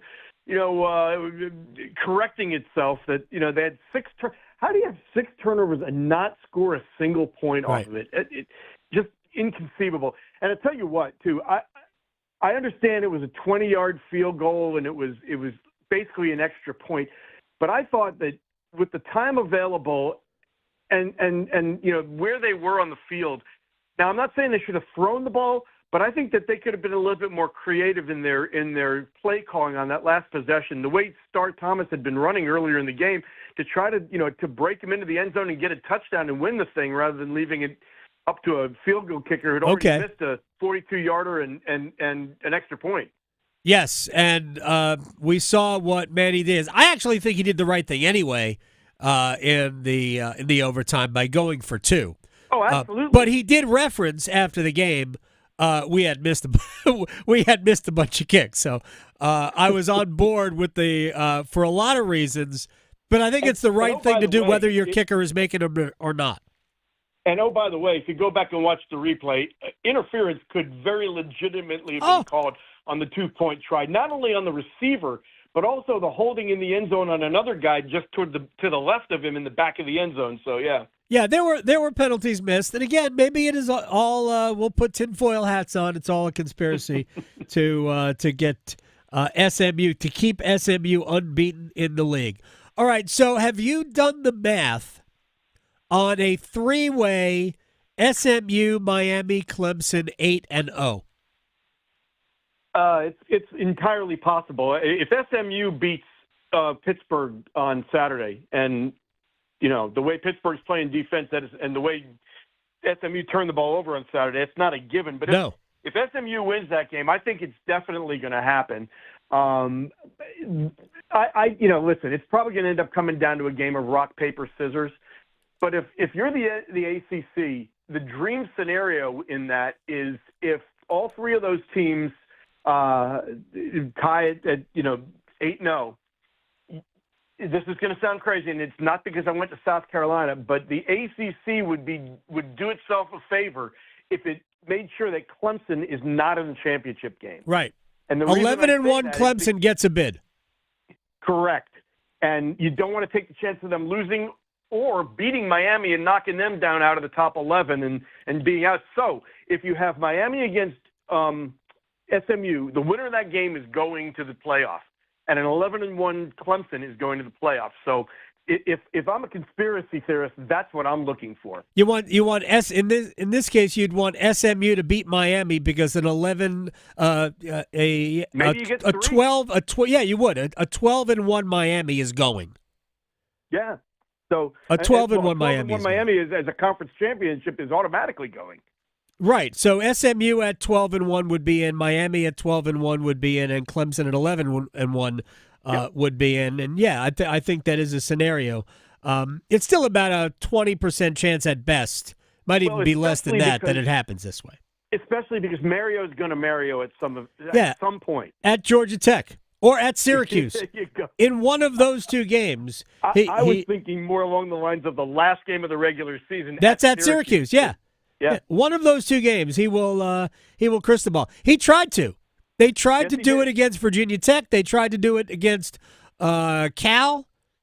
They tried. And that's the X factor in this, in that, is Cam Ward the antidote to Mario Cristobal? I don't know. Cam Ward sometimes looks like he's in on it. Yeah. he turns the ball over way too much. I love him. I actually think he's going to be a dynamite pro. I would love to see the Panthers end up with him. So yeah. Can we not talk about them? Yeah, it's just not. It just hurts. I feel bad for Panthers fans when we're talking about something else. Panthers fans can move off of it, and then you slap him in the face with their football team. All right. So what do you make of? Because I know we have to follow all of these things. What do you make of this? I mean, just everybody beating each other in the SEC. Can you make heads or tails of, is LSU better than A&M, better than Tennessee, better than Vanderbilt? Vanderbilt, probably, but who knows? It's everybody's beating each other. Yeah, I feel like, though, it's a conspiracy to make sure Alabama gets in the playoff. It always is. Yeah, right? But I don't know that they're going to make it. But you know what, Adam? It just means more. If Alabama doesn't win at LSU, they're done, right? You would think, theoretically. I mean, considering the logjam, if you're a two-loss Alabama, I think you have to win the SEC championship to get in the playoff. And to get in the playoff, with all the crazy things that are going on, with everybody already with one loss, I don't see a three-loss team playing for the title. So, I mean, wouldn't it be kind of crazy? I mean, the only undefeated SEC team right now is Mike Elko's Texas A&M Aggies. Yeah. I think we're finding out just how good a coach that he is. I mean, we knew he was a good coach. Jimbo is. Yeah, well, Jimbo wanes, right? Jimbo's always like He's really good at first, and then I don't know. Jimbo's a great coach when he has Jameis Winston playing quarterback for him. Yeah, who by the way, Jameis Winston looked pretty good the other day. Yes, he did. Brett Friedlander, Saturday Down South, ACC columnist at B Fried ACC on Twitter. What do you? I mean, is there anything significant about North Carolina's win at Virginia to you, other than law of averages? Well, the way they rush the passer. Now, Virginia is really beat up on the offensive line. Listen, I don't know what to make of it. I will tell you more Saturday evening, because is it a one-off where, when a team goes through a tragedy or adversity, the way the Tar Heels did, there are two ways you can go. Either the kids can just get demoralized and just go through the motions, or they can just get super hyper motivated and just come out and do superhuman things. Obviously, they did the latter. They also had a week off to make some adjustments defensively. So I want to see if this is a one-off, if this is that one burst of motivation to play for Tylee Kraft, and then they go back to the norm next week, or if this is something that they found during the week off that they fixed, that now they can move forward and be a better defensive team. I don't think we're going to know until Saturday, how they respond. Who do they play? At Florida State. Yeah, my follow-up to that is, how would we know? Right? Because Florida State is this year as dysfunctional as any team in the league. So how would we know? Well, we'll know because for the 4 weeks, UNC was as dysfunctional as Florida State. I mean, giving up a 68-yard touchdown in the last 30 seconds of the game when the other team is playing for overtime, that's pretty dysfunctional. Yeah. So, so if they can go down to Tallahassee and take care of business and not let Florida State get up off the mat, I think it's a really good sign. I mean, at this point, you're just hoping to get 2 wins for bowl eligibility. And you don't want it to come down to that last game against NC State. So, if they can go down to Florida State and win, I think they got a great shot at getting to the 6 that they need. Yeah, if they can, they're favored at Florida State, which might be the biggest slap in the face to Seminoles football in the history of the program, since it stopped being called like Florida Teachers College. I don't know. I think SMU going down there and beating them, considering that they wanted to get out of the league and they voted to not let. Right, but SMU is good. Cool. North Carolina, I'm just not buying that they're any good. Nope. And Florida State is now 1-6 in conference play. I have such a hard time. Florida State is the only ACC team that's mathematically eliminated from bowl contention. That's a karma situation. Oh, isn't absolutely, and it's beautiful too. I don't know. I kind of like Mike Norvell. I don't want to punish him. I don't want to punish the players. Yeah, I agree, but I mean, I'm talking about the folks, the board of trustees, the guys who've been pounding their chest. Yeah, those guys I have no use for. What's his name, Drew Weatherford, and of course, the Twitter, the Seminole Twitter nation. They've been real. Oh, FSU Twitter's great. It's comedy. Drew Weatherford just is longing for the glory days when he played. Kidding. Well, no, Drew Weatherford is a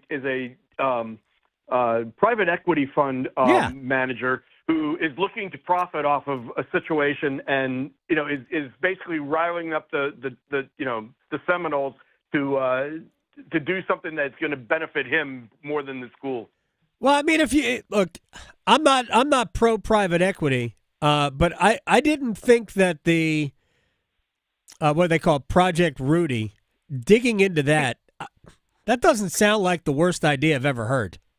No, but I'm just saying that if Florida State dips into private equity to try to get out of the ACC, who benefits most from that? Probably the private equity firm that Florida State uses. And oh, by the way, one of their board of trustee members owns a private equity firm. Yeah, no, I totally get it, but I think it's coming to sports. We're already allowing it in ownership everywhere. It's in ownership in European football. It's in ownership. It's coming into the NFL and the NBA and the NHL. There's going to be limited. My biggest concern, though, from the college level, though, is that eventually it's going to have to get paid back, and that private equity doesn't care about wins and losses. Right. Private equity cares about the bottom line. So yeah, because they have people to answer to. It's in some ways it's loan sharking. I mean, in some ways it is. I'm not saying that somebody's going to come and break your thumbs if you don't pay the money back or turn a profit for them. But they're going to eliminate women's swimming and men's tennis and golf. And that is unfortunately going to happen. It doesn't have to, but I think it is unfortunately going to happen unless this is where I get into there are some benefits to what I've read. Unless they go the route of the private equity deals and football separates from the other sports. I actually think it should. I think football should be a completely separate entity from, and then we could go back to all the conferences playing like in normal conferences. So Stanford and Cal and SMU aren't playing ACC basketball. Yep, agree 100%. So, all right, Brett Friedlander, Saturdays down south at B. Fried ACC. By the way, State plays Stanford for the first time ever. They're making Stanford play at 9 o'clock body clock time. That is the worst. I tell you what, though, from a selfish perspective, it's still better than NC State going out there or Miami going out there and playing it at 10:30 our time, because between that SMU-Duke game Saturday night, the Duke basketball game Sunday night, and then staying up to watch the Canes last night, I'm a little bleary-eyed right now. You watched the Canes last night. You should have joined me on the podcast. Well, I was up till 2. Come on, yeah. And I tell you what, I thought, thank goodness they've got Aho and Natchez in overtime, because I thought they were going to cough away those 2 points. Oh my gosh, yeah. It was just hanging on for dear life in the third period. It was. And then Coochie with those poke checks. It's fun when it works, but when it doesn't, you get the tying goal last night. All I could say was time and place, man. Time and place. Just stay in your net. All right, Brett. Yep. I appreciate your time, man. Hey, anytime, Adam. You got it. So he brings it up. I was going to get to this anyway. Canes had a great road trip. They went 5-1 on the road. They are now 6-2 overall, and one of the highest point percentages in the NHL at 75%. If you're over 60% in terms of percentage of points earned, you're going to make the playoffs. I mean, theoretically, it's not a guarantee, but the last few years, if you're over 60%, you're going to make the playoffs. And it's such a small sample size. There's a lot of people making wild assumptions that these 8 games, 10% of the season, is what we're going to see. And I'm not ready to do that. I'm ready to say, off to a good start, things are pointed in the right direction. But at the same time, Frederick Anderson is banged up, has some lower body issue that the Hurricanes are going to try to manage. They brought up Spencer Martin from the minor leagues. He backed up last night. And Pyotr Kochetkov, in 2 of his last 3 games, really wasn't the goalie that they need to do any real damage. So going into the game last night, I talked about it with Tripp. I talked about it on the pregame show. I think these are big games for Pyotr, because they need to know that they have a goalie right now who is going to be steady. Pyotr, channel your inner Freddie. We don't need you losing control of your faculties during the game, which he did twice yesterday. The first goal and the third goal were all caused by him being hyperactive. I mean, he was super out of position on the first goal. He ended up sitting. Like, dude, stay on your skates.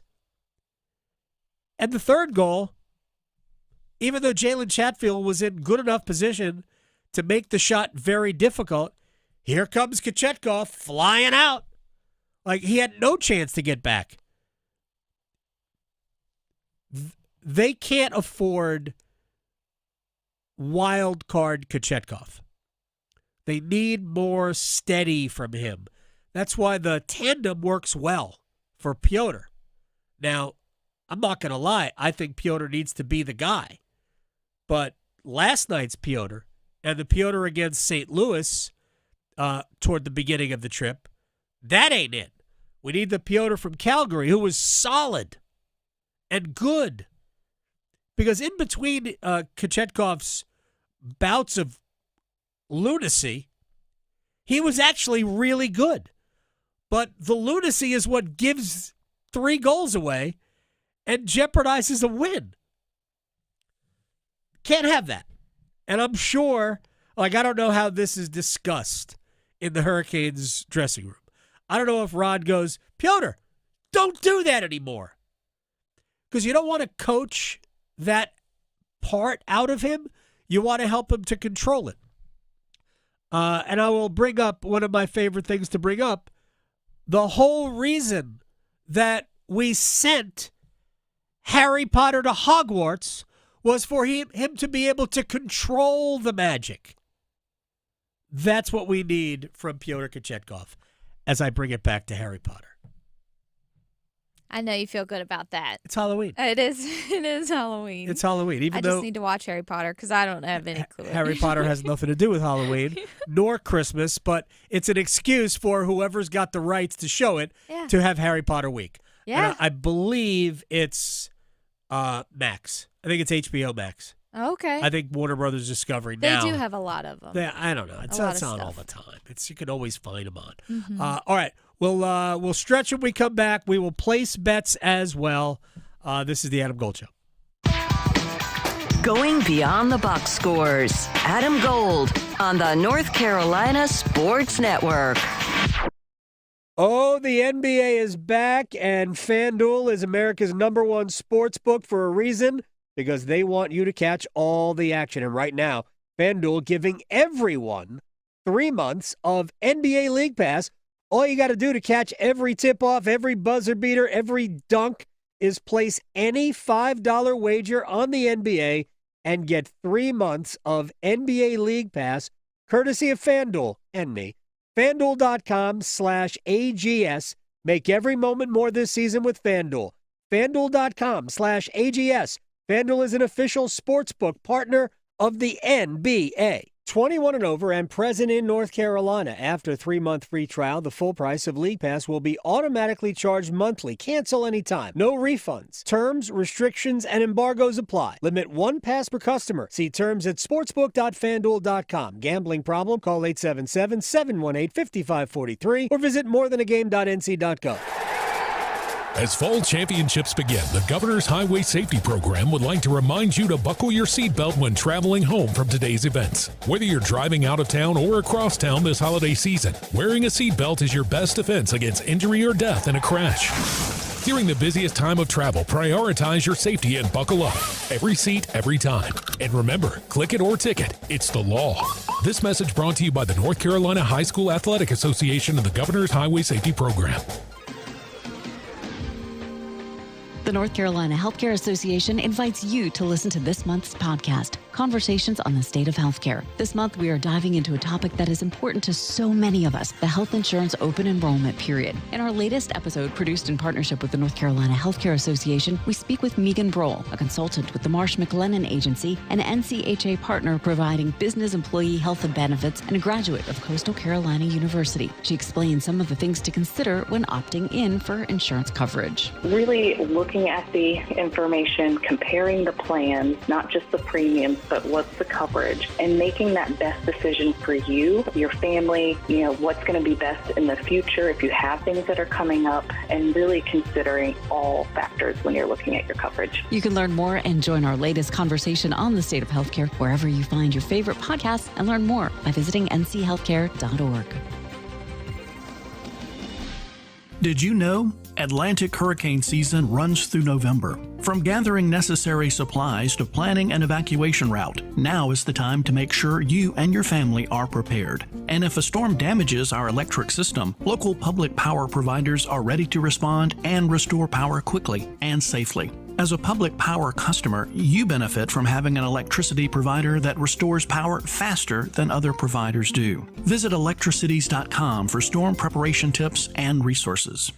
I am Bruno Hinojosa and I live in Asheville. I work in construction and I just enrolled in NC Medicaid. I went to their website, applied, and got covered. Doctor visits, yearly checkups, and even emergency care if I need it. Being a business owner can be stressful at times, but knowing that I got covered, it just takes weight off my shoulders. And I can get the care that I need when I need it at low or no cost. And it's one less thing I need to worry about now. NC Medicaid is for more people.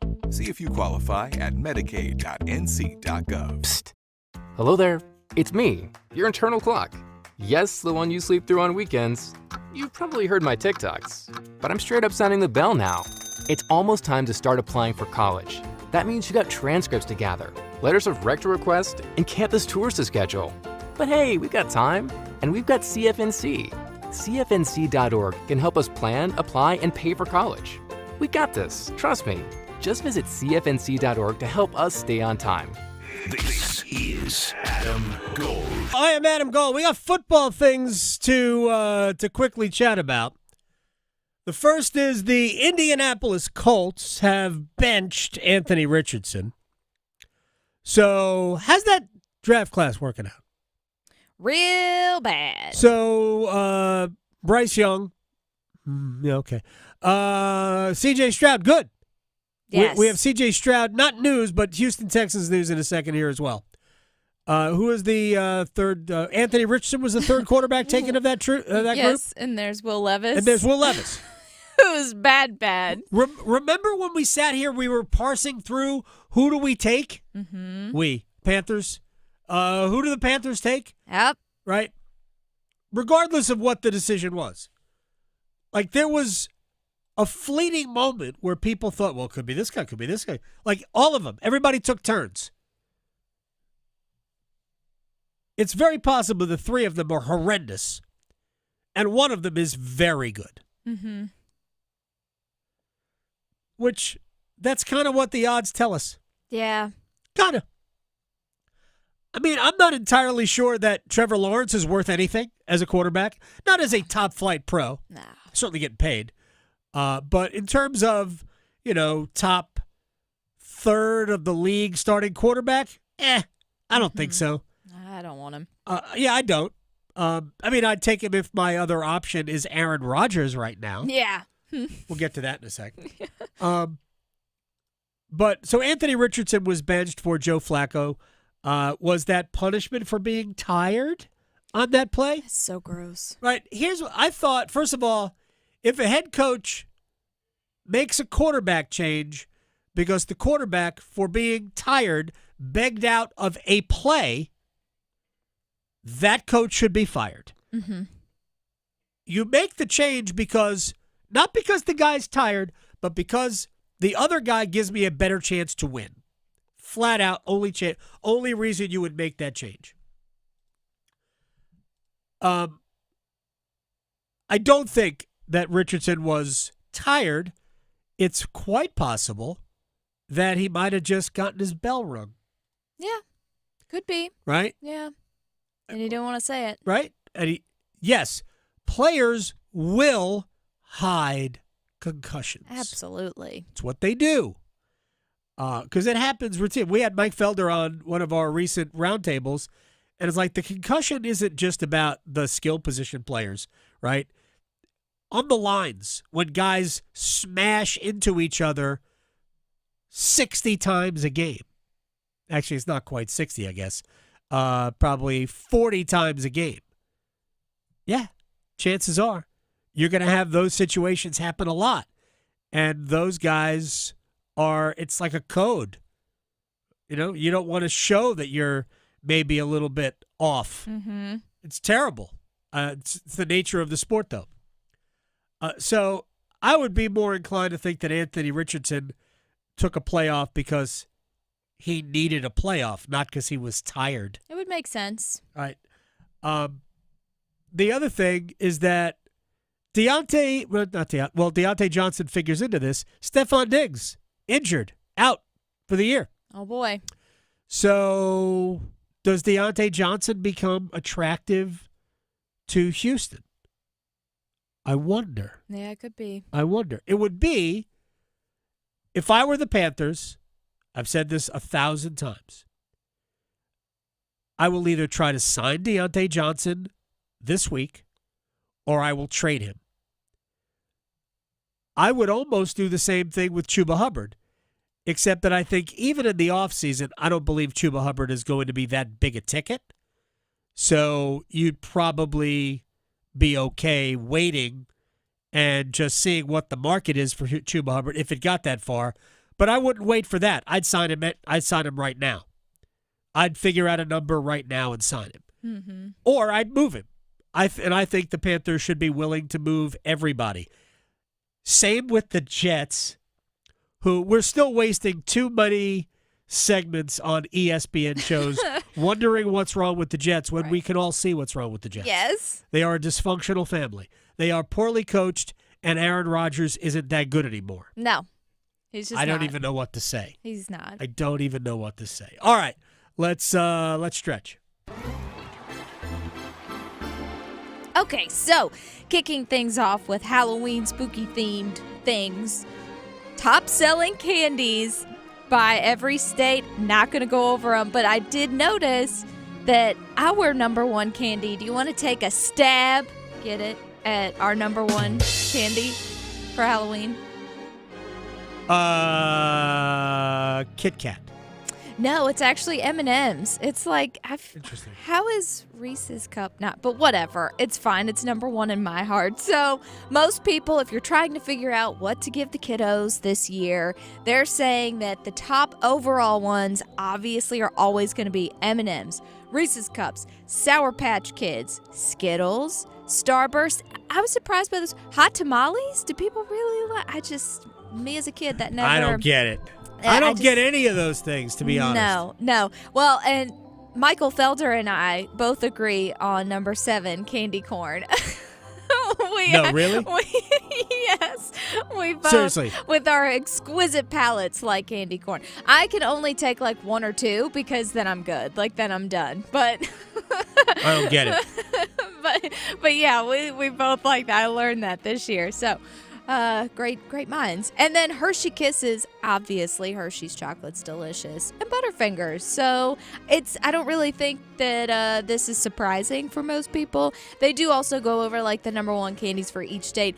Honestly, people are buying what they like and then just giving it out because if there's any leftover, it's not going to go to waste. So we no longer buy Halloween candy. Yeah, we don't either. My in-laws have Halloween candy, but they live in the same situation. There's no neighbors. No, yeah, exactly. So why do they have Halloween candy? For themselves. Yeah. That's it. That's all it is. So, I'm saving those treats for Christmas and stuff. But if you are so inclined, those are the ones that will really make the children smile, apparently. Now, one thing, I mentioned this earlier. What do I do on Halloween? I like to watch scary Halloween movies, even though they're not really scary anymore. A lot of them are just stupid. But I'm here to help you figure out which are the best horror remakes, because there is a list of the top 20 where fans ranked them at ranker.com. Didn't realize that was a thing. But if you're in need of a good remake and you don't want to waste a couple hours, because we've all been there, they have a whole list, like top 20, but I'll just give you a handful. Right. So The Thing is apparently a good remake. Dawn of the Dead, 2004. It, I have seen that one. Not bad. It? Yes. Like Cousin? No, you know what I'm talking about, the clown, which there's probably going to be plenty of those walking around. The Fly, I have never seen that Jeff Goldblum. one. But, yep, there's that. 13 Ghosts, also The Ring. I know we've talked about it. The Hills Have Eyes is creepy. So these are all good ones to watch if you're in need for something scary to watch. You could check that out. And last but not least, looking at what kind of movies us weirdo Americans like to watch, there's been polls out, and the winner is absolutely what I like, the psychological horror ones. Most of us like those kind of scary ones. They just don't make good ones like that anymore. Silence of the Lambs. Yes, and that came in as number 1. You can keep all of the Texas Chainsaw Massacre, Friday the Saw, I don't want any of those. None of them. Right. Silence of the Lambs? Yeah. That is chilling. It's a good one. Yeah. And Misery. So very creepy. good. Oh, man. Like, those are the ones that hit you. Yep. Those are the good very ones. Good. So, yeah. The Exorcist. Oh, yeah. Yeah. Like, not whatever they just did. They put one out. I know. They're constantly, speaking of remakes, they're always making new remakes. So, yeah, that's it. And then comedic horror was the next one, like Shaun of the Living Dead, stuff like that. But if I'm watching Halloween stuff, I want the stuff that is going to creep me out. Let's go scary movie. When Biff barks at the wind, I want to be freaked out. So, yeah, we'll see. And then, of course, they've got the supernatural and then vampire flicks. Really? Twilight? That's not scaring anybody, but who knows? Maybe we'll make some scary picks, though. Place your bets. Here we are. I bet you slice into the woods $100. Gambling is illegal at Bushwood, sir, and I never slide. Yeah. Okay, you can owe me. I owe you nothing. All right, let's have at it. All right, tonight, Game 4 in the World Series. Give me Juan Soto as an anytime home run hitter plus 360. All right. I thought about Juan Soto, but then I noticed it's free money again. Freddie Freeman, anytime home run plus 600. Right. He's going to hit a home run in all 4 World Series games, all Dodgers wins. They're begging you to take their money. They are. That's what I'm saying. They pretty much That's what are. I'm saying. Well, going to the ice, Minnesota Wild in Pittsburgh taking on the Penguins. The Wild have been doing well, I think, so far this season. So give me the Wild to win on the road, and I'll take the under 6.5. That's plus 215. All right. Game 4, the last game of the World Series. Dodgers are plus money. Dodgers to win over 8.5 runs plus 255. Ooh, okay. Ending it tonight. My last one, St. Louis Blues taking on the Ottawa Senators. Give me Brandon Saad as an anytime goal scorer. He's sneaky good like that, so plus 300. There are 3 college football games tonight. I couldn't tell you one thing about any of the 6 teams playing in them. Give me FIU to cover the 8.5.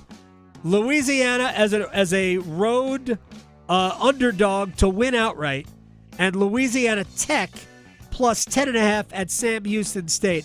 Parlay those together plus 776. I have no idea. But who knows? Louisiana's actually had a very good year. That much I know. Because Tim Brando constantly tweets about it because he's a University of Louisiana grad. That's all I need to know. All right.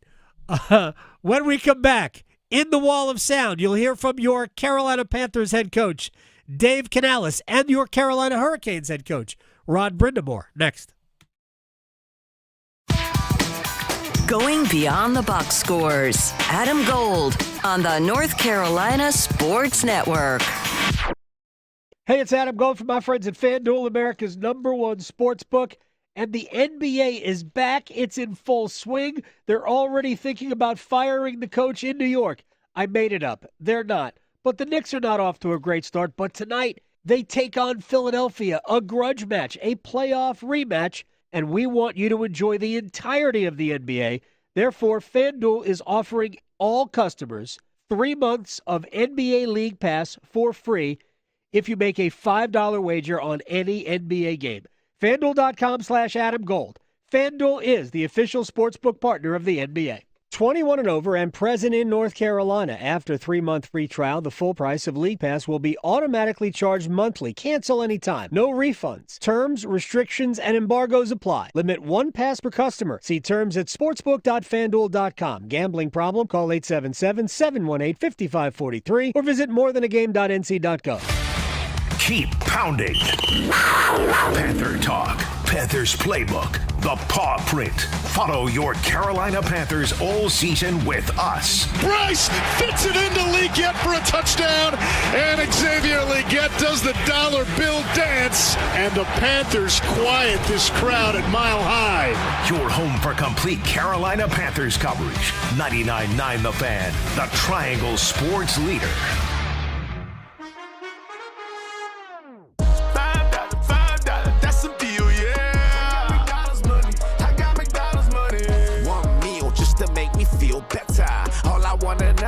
Can I get to hot and spicy patty, the McNuggets so crisp, and the fries go to yellow, yeah, McDonald's don't miss, yeah. Order on the app or the drive-thru quick, yeah. $5, that's some deal, yeah. I got McDonald's money. At participating McDonald's. What if you could be debt-free by this January? Get rid of all that high-interest debt, pay off all your credit cards, consolidate everything into one lower payment? Hey, it's Dennis Cox. If you're ready to stop stressing over bills, you need to call Loan Pronto right now. With rates at their lowest in 2 years, this is the perfect chance to use your home's equity and save big going into the new year. Loan Pronto's got rates with APRs in the low 5s, and they're getting homeowners hundreds of thousands out of their home's equity. Homeowners who do this save on average $850 a month. Loan Pronto offers a ton of options, including total refis or their express equity line of credit. So call now. Get a rate quote in just minutes with no hard credit pull and no upfront fees like those other guys. Call today and you won't make a house payment till 2025. LoanPronto.com, 919-381-1760. LoanPronto.com, free rate quote now, 919-381-1760. Equal housing lender, NMLS 1661781, on approved credit, NMLSconsumeraccess.org. Whether it's the future of college football or my love for the Ryder Cup, it's all found in the Best of the Adam Gold Show podcast, brought to you by Coach Pete at Capital Financial Advisory Group. Visit us at capitalfinancialusa.com. We don't want you on our team. You're too slow and fat. This is weight bias. Don't you care how you look? Those with the serious disease called obesity face weight bias every day. You're not the right fit for this job. And blame themselves. I wish I was different. Weight bias hurts. Let's stop weight bias. Be part of the solution. Go to stopweightbias.com. A public service message from Obesity Action Coalition. This hour of the Triangle Sports Leader is powered by Ritchie Law Firm, injury lawyers. Ritchie Law is on top of it. Go to ritchielaw.com. That's ritchielaw.com. They score! WCMC HD1 Holly Springs. Take us with you on radio, web, app, Alexa, and YouTube. 99.9 The Fan, the Triangle Sports Leader. This is the Adam Gold Show. There's nothing else to do. They were so all in this season. There's no moving parts. You're not going to trade anybody now that's going to make any real difference. The people that are there, results business, are more than likely not going to be there. So it's not like you're building through the future somehow, some way now, and accepting the failure that the season is. It's a massive failure. I said this, if this doesn't work out, this is one of the worst acquisitions in the history of the NFL. I believe that. I really believe that. This was a football team in a draft class multiple years that was high end. They've wasted a defense that, 3 out of 4 years was like top 5 in the NFL? Yeah. They have nothing to show for it.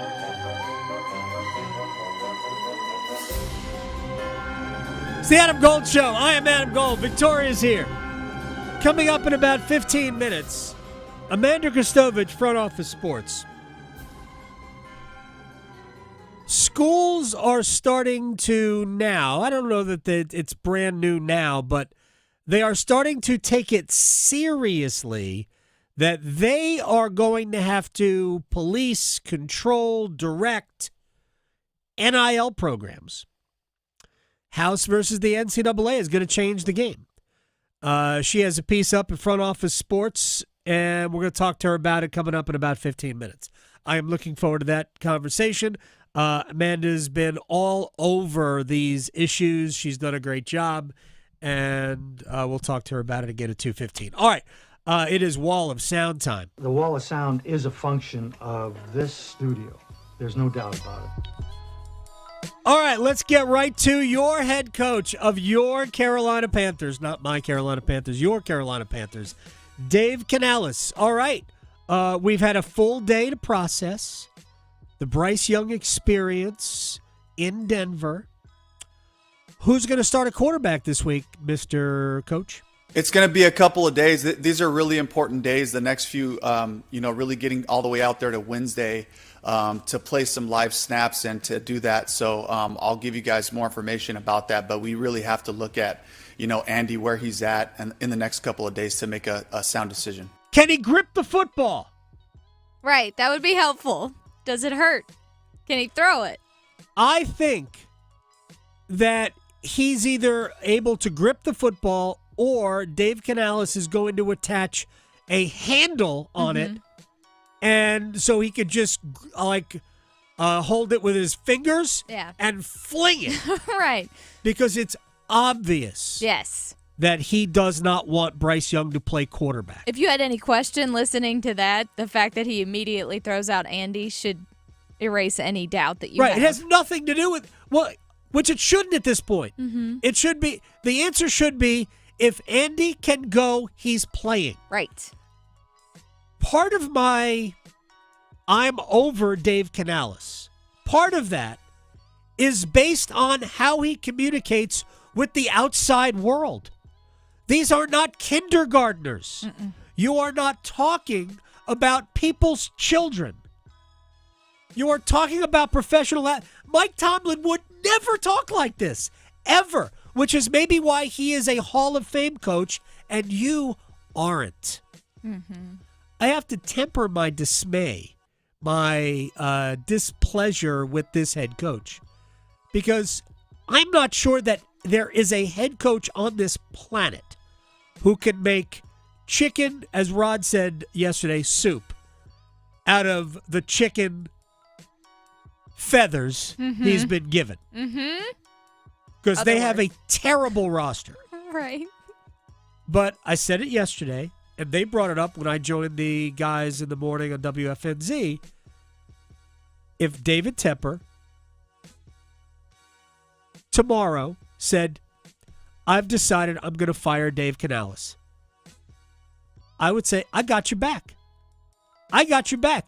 I think he has performed at you ain't good at this level. Whether it's play calling, whether it's how he communicates about the quarterback. Here's what I really want to find out. And I don't know why did I delete it? No, I didn't delete it. It's here. It's here somewhere. Why was the pre-snap operation so bad? I think it just comes back to continuing to push the urgency in practice to make sure that we're up at the line of scrimmage. We have our play clock going the whole time. So just, making sure that we're being really strict about that and getting our protections, getting the alignment, coming out of the huddle, being ready, and of course, this young group of receivers that we have, just continuing to push the urgency of getting lined up. They took a step in improvement in that regard, but with Bryce being in there, that was something that we got to continue to just address and really just focus in on this week. All right. So either that's a lie, flat out, because if it's not a lie, he should be fired. I can't be crazy. That's either a flat out lie. Because if that's the case, what are we doing? So I'm going to assume that that's just a lie. That's what I wonder every day. What are we doing? Are we sure that's not Matt Rule? I know. It really feels like Matt Rule, and it makes me want to vomit. So again, I'm going to assume that he just lied. Right. Which, whatever. Yeah. You can decide whether or not it's good that he lied. He's just protecting Bryce, whatever. Call better plays. Try. Push the ball down the field a little bit. Hey, if Bryce gets hit, Bryce gets hit. He's got to learn if this is what we're doing. All right. I mentioned earlier that the Bills need a wide receiver. Adam Schefter thinks Diontae Johnson will get moved to somewhere. Diontae Johnson, in my mind, is going to be traded by next week. I don't know whether it'll be this week or next week, but I expect that Carolina and Diontae Johnson will part ways and each side will go its own way. And the question is where he winds up. And I think he gets traded.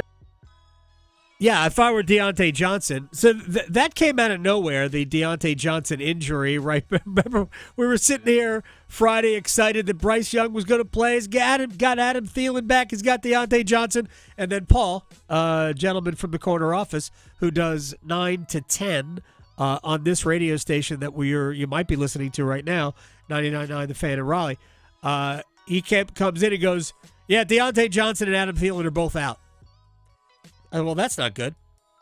Anyway, it's quite possible that they were afraid that Johnson could get hurt and then have no value, no trade value. And we have breaking news. Well, yes, that's what I'm getting to. So apparently, I don't know what the breaking news is. Diontae Johnson has been traded to the Ravens, apparently from Adam Schefter. Adam Schefter traded Diontae Johnson to the Ravens? He reported the news. What did Adam Schefter receive in return? Do we know? Maybe a raven for Halloween. I don't know. Quoth. Mm-hmm. Yeah. Maybe. He got a collection of Poe stories. Mm-hmm. Very nice. All right, good. Well, there you go. Like I said, either move him or sign him. Those were your options. So I wonder if Diontae Johnson is the happiest football player in the NFL right now. Probably a huge sigh of relief. Like, no joke, at this time, players, because there are very few ever player-for-player trades. Very few in the NFL. Happens routinely in other sports, but very few in the NFL. And so I'm sure the Panthers got, my guess is, a fourth-round pick, maybe with conditions to be a third if the Ravens win a Super Bowl or something like that. So he goes from hopeless, no offense at all, and maybe no respect for the coaching staff, I'm guessing, to I'm playing with Lamar Jackson. I know. And Derrick Henry. Yes, please. For a team that could very well win a Super Bowl? Yeah. Absolutely. Give it to me. Now, if you are a Steelers fan, now granted you traded him last year in actually one of those rare player-for-player deals, although there were draft picks involved. Diontae Jackson went the other way. You are having now to compete with this guy. So, interesting. But I am happy for Diontae Johnson. All right, let's hear from Mike Tomlin. Why not? T.J. Watt is great on defense. The Steelers have a great defense. They don't need much out of their offense. They're getting enough. Here's Tomlin on T.J. Watt. I'm not surprised by it, but it doesn't mean that it's not appreciated. I just come to expect it because he's got unique talent. He's got a unique approach. And so usually that produces unique results with a really consistent tone to it and usually at the most timely moments. And so, I think the new Steelers are shaking their heads. I think the guys that have been here kind of expect it. They're going to be fun to watch in the playoffs. I hope Russell can continue to progress as a quarterback. Again, I'm sure last night wasn't great, which is why we're having the conversation, right? Mm-hmm. So, okay. He had some messy moments. Sure, I'm sure he did. And the first quarter against the Jets was messy, and the last three quarters were good. Mm-hmm. The Giants might be better defensively than the Jets, by the way. Lost in all of this is that the Jets have been a house of cards on defense. Yeah. Not just offense. On defense, the Jets have been a house of cards. Which the Steelers' defense was on point. Every week. Yes. Every Thanks single to that evil T.J. week. Watt. I'm sorry. I'm a Cam Newton fan, so I'll always have a place for him. Yeah, it's too bad. I get it. Mm-hmm. But he is He going, does his job well, and he's unfortunately going into the that's Hall what of Fame. happened. Yes. Is where he's going. All right. We'll break. We'll get to some of these things a little bit later on. Amanda Kristovich from Front Office Sports on the new cottage industry in college athletics. Name, image, and likeness officers at schools, which I thought they weren't supposed to be involved. Yeah, exactly. Amanda Kristovich next. Serving it up hot and fresh every day. Adam Gold on the North Carolina Sports Network. We're kicking it this fall with college football. Join 99.9 The Fan all season long and catch your favorite teams in action. The ACC, the SEC, and every conference that matters. You'll find the best matchups here. The Blue Devils up 21-20, and they got their arms reaching for that bell. College football on 99.9 The Fan is brought to you by Wake Med, Sammy's Tap and Grill, and Roofworks. Adam Gold here from my man, Coach Pete D'Arruda, Capital Financial Advisory Group in Apex. Why do we call him Coach? Why does everything have to be about sports? Bear with me. We call him Coach because he has a game plan tailor-made for your retirement needs. I'm going to get you that game plan for free. Stay tuned just a second. We have things called the Financial Red Zone. I don't know what that is. Coach Pete does. If you want to retire on your terms so you have enough money to do whatever it is you want to do in your years of leisure, after you have run and won the rat race, you will go to Coach Pete D'Arruda, 888-843-0013, 888-843-0013, or you can text Adam to 600-700. That total customized retirement plan for you, it's a $1,000 value, but yours free today. Call right now, 888-843-0013 for Coach Pete D'Arruda. It's bow time. It's not just football season. It's tailgate season, and that includes every kind of football, whether it's got goalkeepers or goalposts.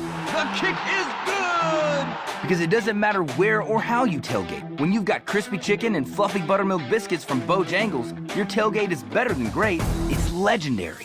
Head to Bojangles and order your tailgate box with boldly seasoned chicken, fixins, biscuits, and legendary iced tea today. It's bow time. Planning a tailgate? Then it's bow time. Bojangles has everything you need for the perfect tailgate, no matter how many fans you're trying to feed. There's the original tailgate, the super tailgate, and for a really big crowd, the jumbo tailgate special. And if you like your chicken off the bone, choose the Supreme's tailgate special that includes 12 perfectly seasoned tenderloin fillets. So grab the tickets, get that Bojangles tailgate special, and go. It's bow time. Dear hero, whoever you are, you save lives. I live with sickle cell and the pain and the issues that come along with sickle cell every day. I've had lots and lots of blood transfusions over my lifetime, probably in the hundreds. Blood helps me to be able to live. My final tour was in Afghanistan in 2008. I was hit June 3rd. The next thing I remember, I woke up in Germany. The doctor came in and said, "We're going to amputate your leg." I had to get a lot of blood transfusion to stay alive. Because of you, I'm allowed to see my son grow up. Because of you, I got a second chance at life. Giving equals living. Give blood. Replenish the supply. Make an appointment to give today by visiting hhs.gov/giveblood. This message is brought to you by the U.S. Department of Health and Human Services.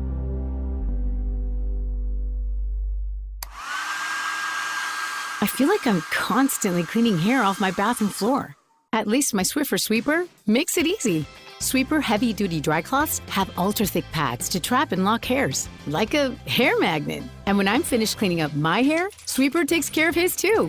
Now the hair's gone, all thanks to Swiffer. Try Swiffer Sweeper heavy-duty dry cloths. I promise you'll love them or your money back. And also try Swiffer Sweeper Wet to make quick work of tough, sticky messes. This is Adam Gold. We don't need Al Roker in a suit doing yoga. No. And Al, to his credit, recognized that and said, "You know what? I am not getting into Warrior 2. I'm stopping at Downward Dog." There will be no, he didn't get to that. Heck no. The Adam Gold Show.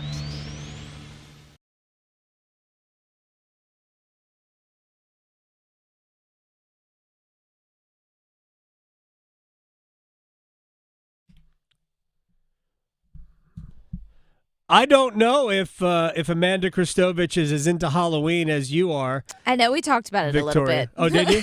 Well, we'll find out. Sports business reporter for frontofficesports.com, Amanda Kristovich joins us on the Adam Gold Show. Are you into Halloween as much as Victoria? Because I'm not sure anybody really is.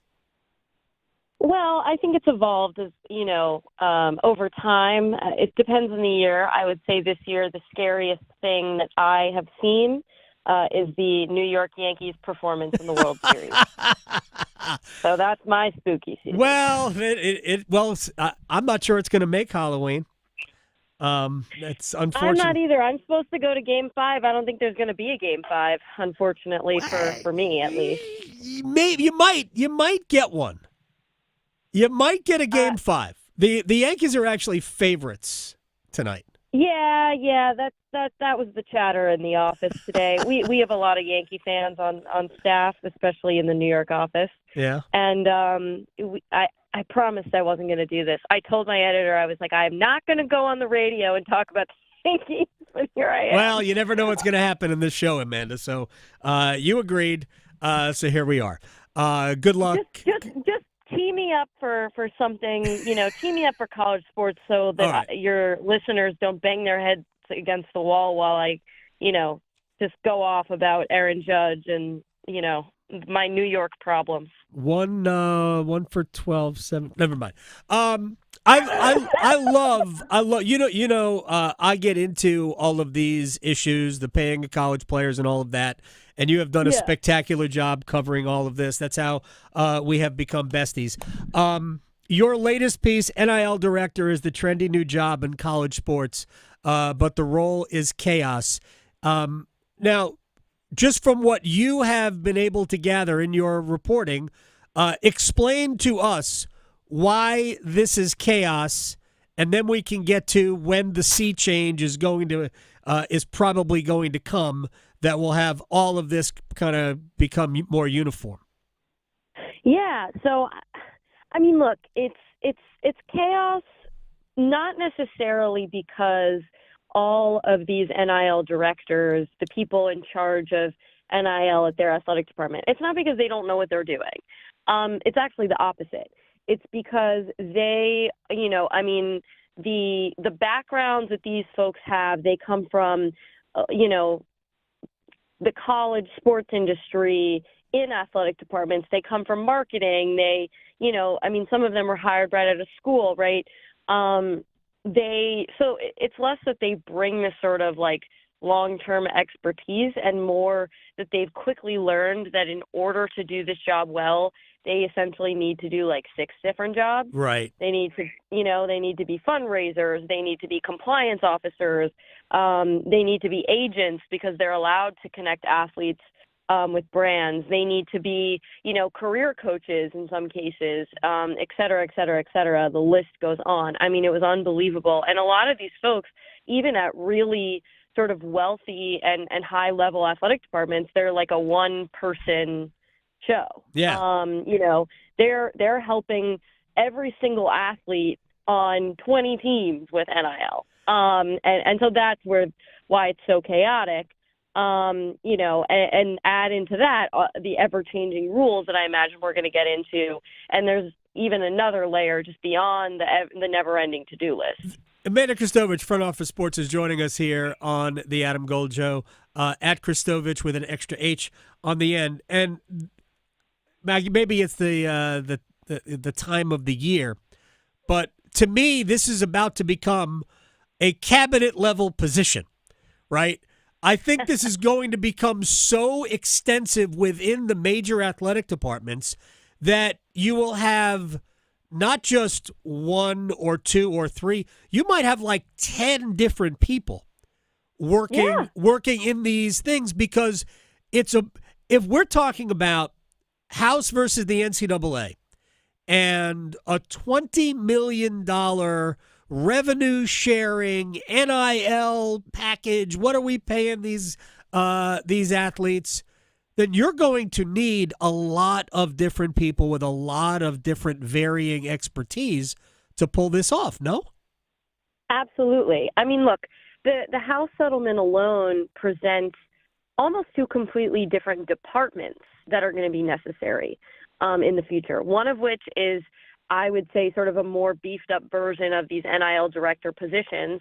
For example, I wrote about the University of Washington. They're building sort of like a little department that is going to act as an agency for, an in-house agency, which is already allowed, right? Like that's why they're doing it. That's the NIL side. Then on the other side, there's going to be a person, a small department of, salary cap management, of figuring out the logistics of implementing the revenue sharing agreement, because, I'm working on some reporting on this, but what I'm hearing so far is the NCAA has been giving no guidance about logistically how the revenue sharing is going to work, AKA, are the athletes going to, get paid through Venmo? Are they going to get direct deposit? Are they, how's it going to be split up? Right. Who is going to be, from an almost like an HR perspective, facilitating these payments, right?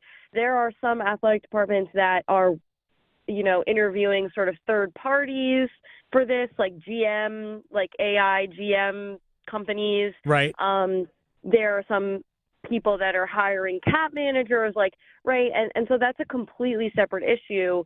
And the NIL directors so far are usually in the meetings about the House settlement in general, but they're not going to be able to take that on themselves, or even within the department that they may be building. Amanda Kristovich, Front Office Sports, is joining us here. I wonder if I have a business opportunity here. You and I could do it. Actually, we would need a lot of people to do it with us, but I think we might be able to pull it off. I don't even know what I'm talking about. I'm so anxious here. We have these HR companies, right, that do HR for companies.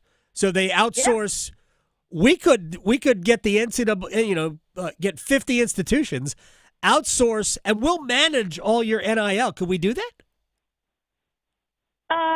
You could manage like the revenue sharing, perhaps. I think, right, because the NIL, we would just be agents.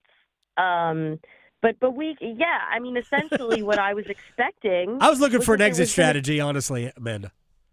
Well, look, I'm going to give you one, but I'm going to give you a couple details, right? Okay.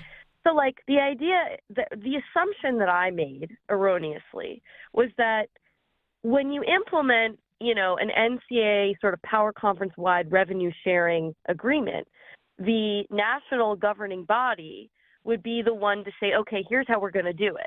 We're going to bring in another company. We're going to, or you guys all need to hire a GM or a cap manager or some sort of position similar to that of the person who manages the salary cap, on a professional team.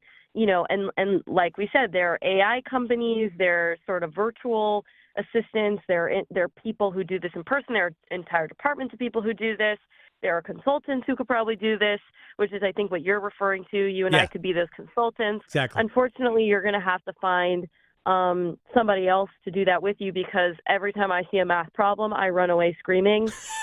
So I don't think cap manager is going to be a job for me. But I do think it could be a lucrative business venture, because nobody has any idea how to do this or how they're going to do this. They're just throwing ideas at the wall and seeing what sticks. Amanda Kristovich, Front Office Sports, has already resigned her position with our new fictitious business venture.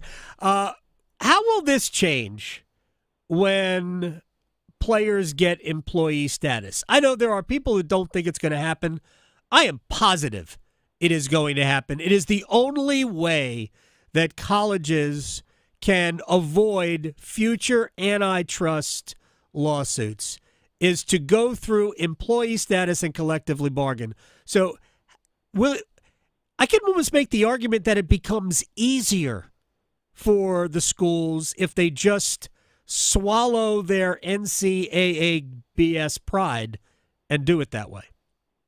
Yeah, I think there's an argument in which that is accurate. It could be easier because there would be sort of a uniform negotiation, which would lead to a contract, which would presumably have some sort of mechanism for how the logistics of all this would work. There would probably be a salary cap. There would probably be restrictions on transfers. Yeah. I'm not sure, how they would write about NIL, but I imagine it would be handled, or it would have to be handled similar to how sponsorships are handled in the pros, which is that they're completely outside of the team. But what I was going to say was, like, I am 100% confident that athletes will be deemed employees if the courts are given the opportunity to do so. However, I did some reporting that came out last week about, like, hey, if the Senate flips in the election and it's a Republican-controlled Senate, and add to that potentially a Republican in the White House, there's a higher probability based on the current partisan split of these college sports issues that Republicans are going to be willing to pass some sort of law that would potentially block or prohibit the courts from deeming athletes employees, like getting ahead of it. And that's, like a year ago, we were all saying there's no way anything's going to happen in Congress. I think depending on how the election goes, there might be a scenario in which this employment opportunity is blocked after all. It's not a guarantee, but right. It's a possibility. Interesting. I will always hang my hat on this, that they can't agree on what color the sky is. So I don't think that they will be able to come to an agreement on a bill to take rights away from people. Although, never mind. I'm just going to stop right there. Amanda Kristovich, Front Office Sports, is joining us here on the Adam Gold Show. One more thing about this, because right now, and I having read your piece, that the salary range for the people in charge of this now ranges from, like, for at least some of the schools, $75,000 to $125,000, which at the university level seems entry-level position to me. This is going to become a lot more expensive for the schools to do properly. I wonder where does the expense take from? Does it won't take from football? So Alabama can still have 27 extra football coaches on staff with nebulous titles, but this sounds like it's going to come at the expense of other sports, other divisions within the university. I mean, look, it could. I think, but I think it's sort of like if you have 5 employees at that salary range, like I said, math makes me want to just quit my job, quit the earth.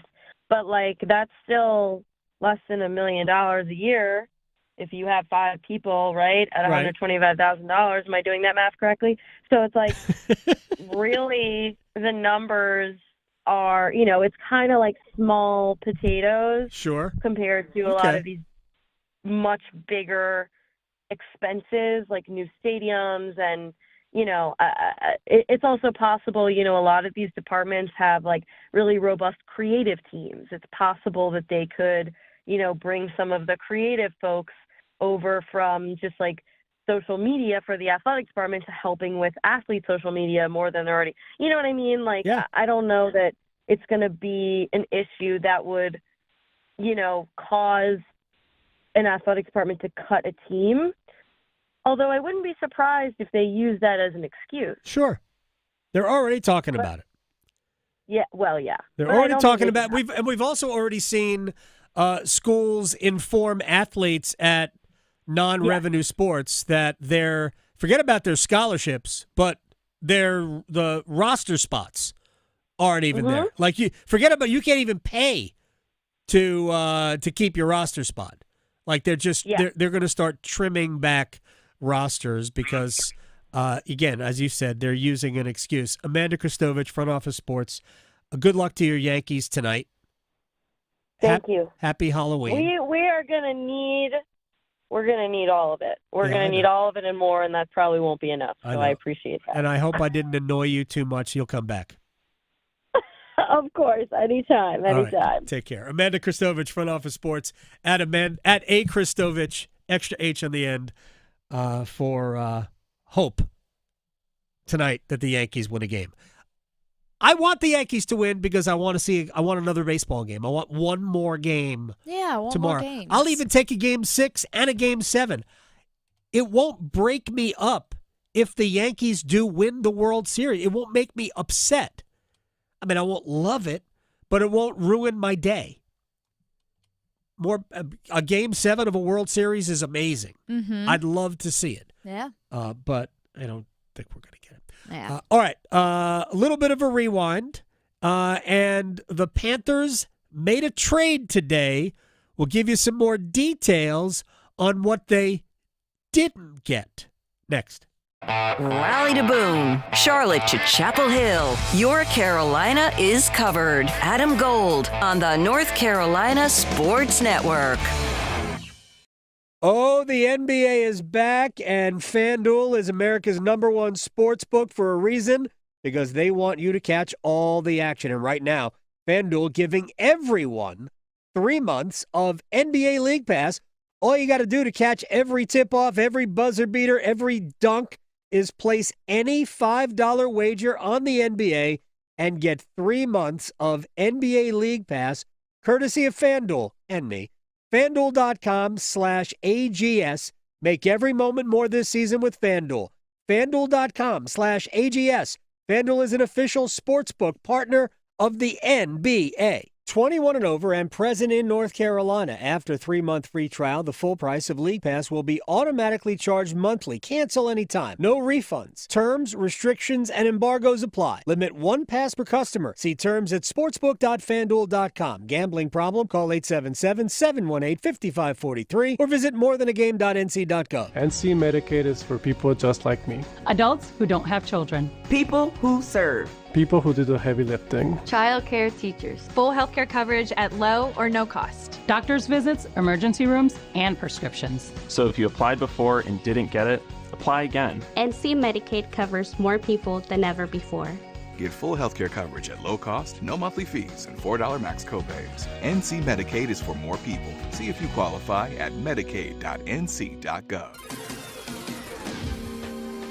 The North Carolina Healthcare Association invites you to listen to this month's podcast, Conversations on the State of Healthcare. This month, we are diving into a topic that is important to so many of us, the health insurance open enrollment period. In our latest episode, produced in partnership with the North Carolina Healthcare Association, we speak with Megan Brohl, a consultant with the Marsh McLennan Agency, an NCHA partner providing business employee health and benefits, and a graduate of Coastal Carolina University. She explains some of the things to consider when opting in for insurance coverage. Really looking at the information, comparing the plans, not just the premiums, but what's the coverage, and making that best decision for you, your family, what's going to be best in the future if you have things that are coming up, and really considering all factors when you're looking at your coverage. You can learn more and join our latest conversation on the state of healthcare wherever you find your favorite podcasts, and learn more by visiting nchealthcare.org.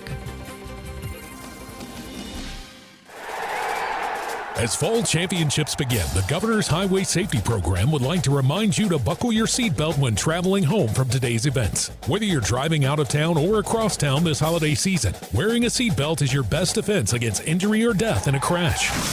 During the busiest time of travel, prioritize your safety and buckle up. Every seat, every time. And remember, click it or ticket. It's the law. This message brought to you by the North Carolina High School Athletic Association and the Governor's Highway Safety Program. Did you know Atlantic hurricane season runs through November? From gathering necessary supplies to planning an evacuation route, now is the time to make sure you and your family are prepared. And if a storm damages our electric system, local public power providers are ready to respond and restore power quickly and safely. As a public power customer, you benefit from having an electricity provider that restores power faster than other providers do. Visit electricities.com for storm preparation tips and resources. Hello there, it's me, your internal clock. Yes, the one you sleep through on weekends. You've probably heard my TikToks, but I'm straight up sounding the bell now. It's almost time to start applying for college. That means you got transcripts to gather, letters of rec to request, and campus tours to schedule. But hey, we've got time, and we've got CFNC.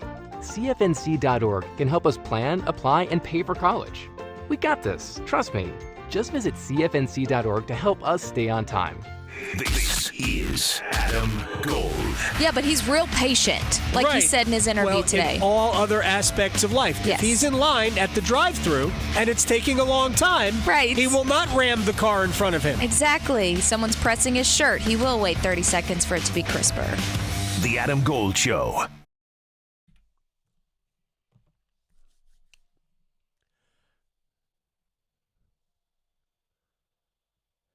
It's the Adam Gold Show. I am Adam Gold. Victoria producing the program. So the Panthers traded Diontae Johnson today. They trade him to the Baltimore Ravens. So Diontae Johnson goes to Baltimore. The Panthers also send their 6th-round pick, which figures to be probably the first pick in the 6th round. And they get Baltimore's 5th-round pick. So they traded I think, a pretty good number 2 receiver to move up, a dozen spots in the draft. Yeah. On day 3. Typical Panthers. Gross. So here's my read on this situation. So dumb. Well, it's a good move if you believe Diontae Johnson was going to be a problem. Yeah. So if he doesn't want to be there to the point where he's not going to do the things you want him to do, then, yeah, whatever. Thank you very much for being here while you were here and being present. Or I think Dave Canales would say being intentional. But we're going to mercy trade you to the Ravens, and we're going to get almost nothing. We're going to move up. And here's the reality where if you pick with the first pick in the 6th round or the 30th pick in the 5th round, because then there are all those compensatory picks in between the 5th and 6th rounds that kind of elongate the 5th round. The reality is the player you pick at number whatever, 170, is likely going to be the exact same player that you would get at number 158. Like, no difference. Like, the same person. Yeah. Because at that point, the scouting is so scattered that, which is why 7th-round picks are almost a waste of time. Like, there's no difference between a 7th-round pick and an undrafted free agent. No difference. They have the same chance of making your team, impacting your roster. I would argue even the 6th-round picks and the undrafted free agents are identical. So, to me, this was a mercy trade. Yeah, I mean, there might be some things behind the scenes, too. It just always feels like my favorite, Panthers be Pantherin'. So, I'm sad that we don't have mugs, T-shirts, koozies. We really do. I need a bucket hat with that on it. What we really need is like a stress ball that says Panthers be because stressing me out all the time. My gosh. It's so awful. Jeffrey was listening to the conversation with Amanda Kristovich. Can you say student fees? Just ask Clemson families how they feel about the additional $300 a year. The University of Tennessee didn't even pretend. They actually added to season ticket renewal packages for next year a talent fee. Well, what were the tickets for? So this is the beauty. I wish people would pay attention. I really do. So the schools are anti-NIL. Well, we're going to have to roll it all the way back. The schools forever have been players can't get paid. They can't get money. It's amateur sports. They can't get money. These people are all professionals, by the way, but the players can't get money. We're going to play a soundbite in a second here. So they actually had it super easy with simply allowing players to realize their value in the marketplace. Super easy. NIL, third party. Third party paying players. It's glorious. These players are getting all the money. We don't have to do anything about it. We just let it be. Because for, 60 years they were getting paid anyway. Just nobody really knew about it. People knew about it, but we didn't talk about it. We didn't. It wasn't documented. We didn't see him doing TV commercials. So we finally have this third-party system that's paying all the players. And then the NCAA goes, but we still can't have recruiting inducements. We've had recruiting inducements forever. Since we've had recruiting, we have had recruiting inducements, but now we're going to take a stand. We're going to stay with the collegiate model. You people are dumb. You took a system that would have worked for your needs, and you have created a major headache for yourself because now the only solution is the last thing you wanted ever to happen. The players will be employees. I promise. I understand the notion that we could get legislation. I will believe that when I see it. There has been zero. There is actually, if you went back, there were 4 proposals in Congress for how to deal with this issue. 2 of them were put forth by, I think one of them was bipartisan, one was written by Democrats, 2 were written by Republicans, and all 4 of them were drastically different. Drastically different. The Supreme Court, the current Supreme Court, is against it. I'm just not sure why anybody would think that Congress is going to do anything here. Ultimately, the athletes will be employees of the school, which is not what the schools want. But it's actually what's best for them, not the athletes, the schools, because it will give them the ability to control the situation, which is what they want in the first place, control. Baffling to me. All right, this is not yet the rewind. Coach K's radio show came back. I don't know if the first episode was yesterday, but his guest, John Calipari, and they were talking about this particular issue. Coach K and Coach Cal talking about NIL. All these players are professionals. Right now, you guys know you're coaching right now. I coached now 3 years ago. It's pay for play. Guys, it's pro. It's pro. So why aren't we doing things like the pros? They're already getting paid.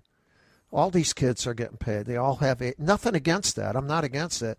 Let's just get current in everything. Why not get current in everything?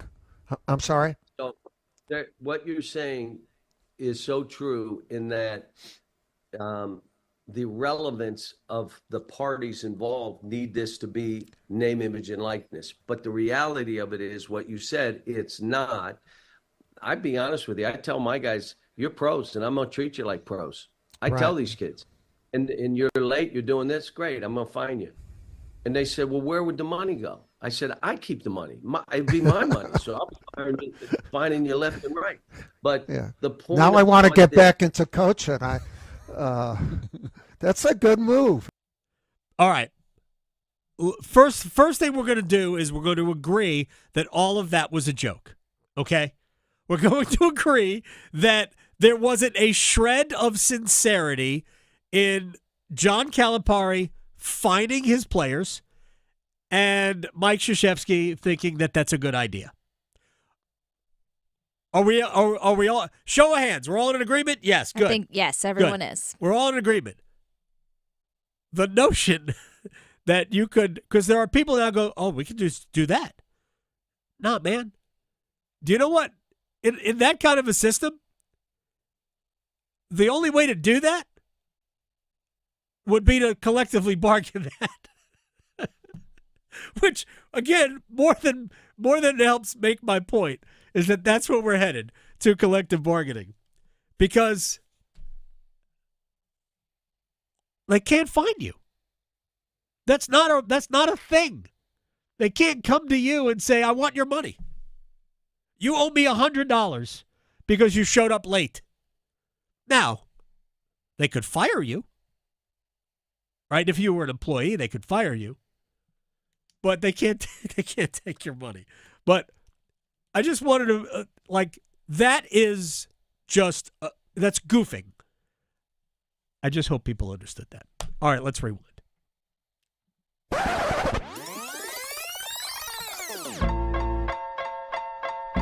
My gosh. All right, Brett Friedlander joined us earlier. Duke had an opportunity to eliminate SMU from the equation when it came to, for the most part, playing in the ACC championship game.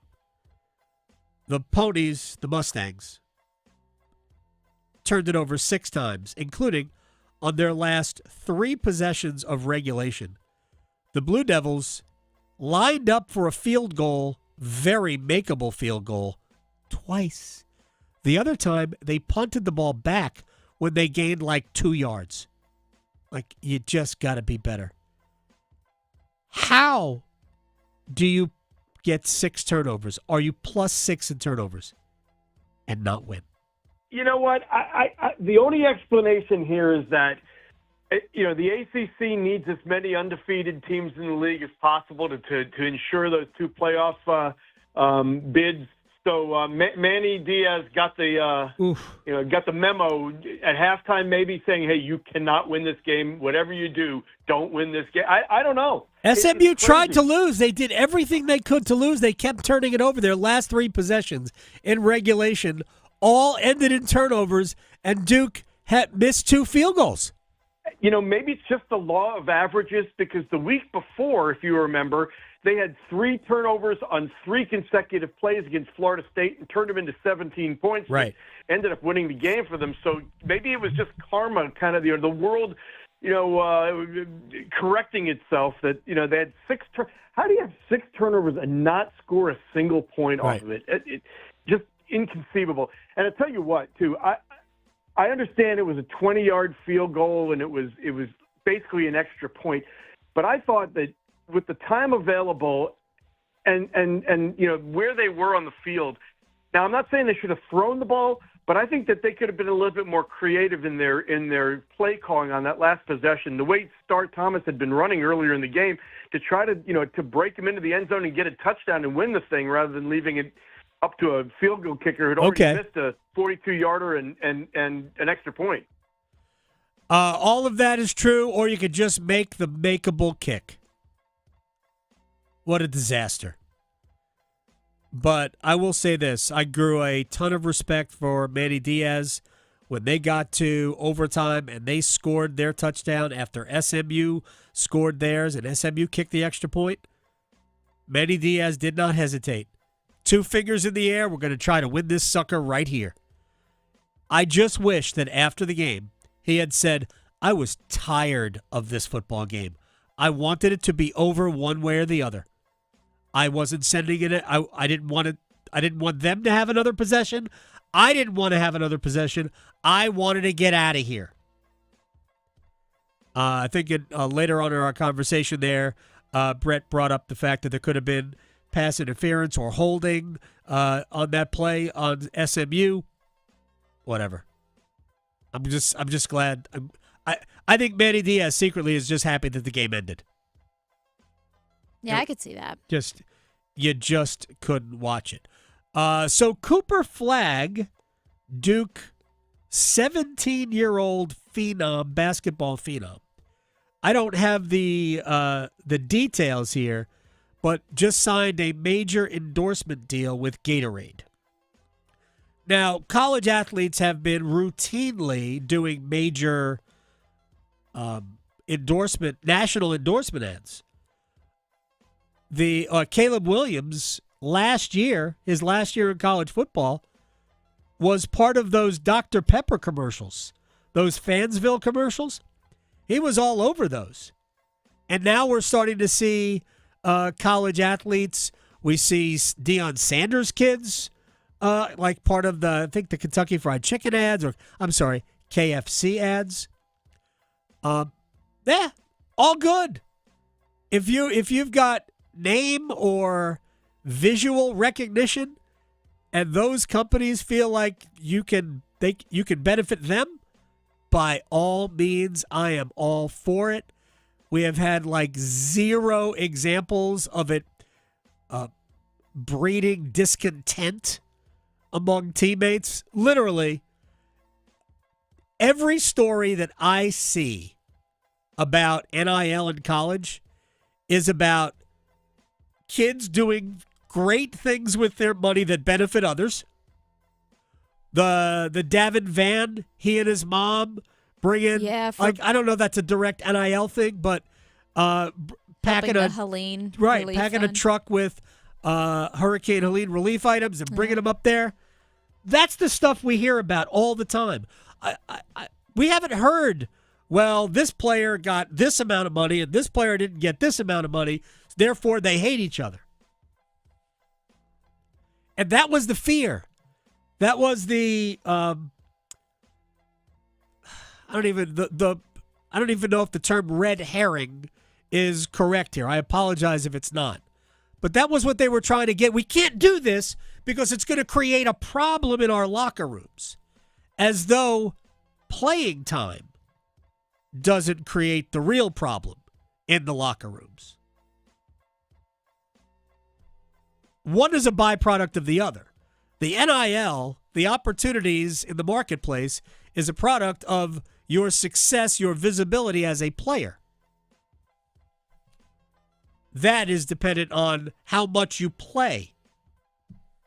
So there's already a competitive environment. And every single player who thinks about their athletic careers, to use that term, as one that could get them to a professional level, they're competitive. They're already competitive. The bottom line were all of these things, and I guess we're going to end the show here. It's become way too deep in the last 20 minutes. Is that it seems to me that adults have very little respect for young men and women. We just don't trust them to make decisions, to get the right guidance. We'd just rather control them. I don't know. We should have just spent the last 20 minutes talking about the 6-2 Carolina Hurricanes. Oh, yeah. Right? That's what we should have done. My mistake. That's okay. We'll start it with a good note tomorrow. But tomorrow, we'll do that. It's Chip Patterson tomorrow. We'll talk actual football with Chip. And I'm here tomorrow, so. Oh, so you guys can battle it out. I know, we can beef it out. You guys can fight it out to see what the heck happened. The deterioration of your relationship. Victoria and Chip just throwing slings and arrows at each other. We'll figure that all out tomorrow. All right, we'll also be one day closer to Halloween. Canes are 6-2. Chasing down the Devils and Rangers. See ya. Raleigh to Boone, Charlotte to Chapel Hill. Your Carolina is covered. Adam Gold on the North Carolina Sports Network. Listen every afternoon for The Drive with Tim Donnelly. At this point, I think it's obvious. Dave Canales and Bryce Young just don't like each other. They're two guys that don't trust each other. They're forced to work with each other. They didn't pick each other. But when they're forced to be on the field, one calling plays, one being the quarterback, they just don't get along. We all have that coworker. Theirs is pretty important. The Drive with Tim Donnelly, 3 to 6 on 99.9 The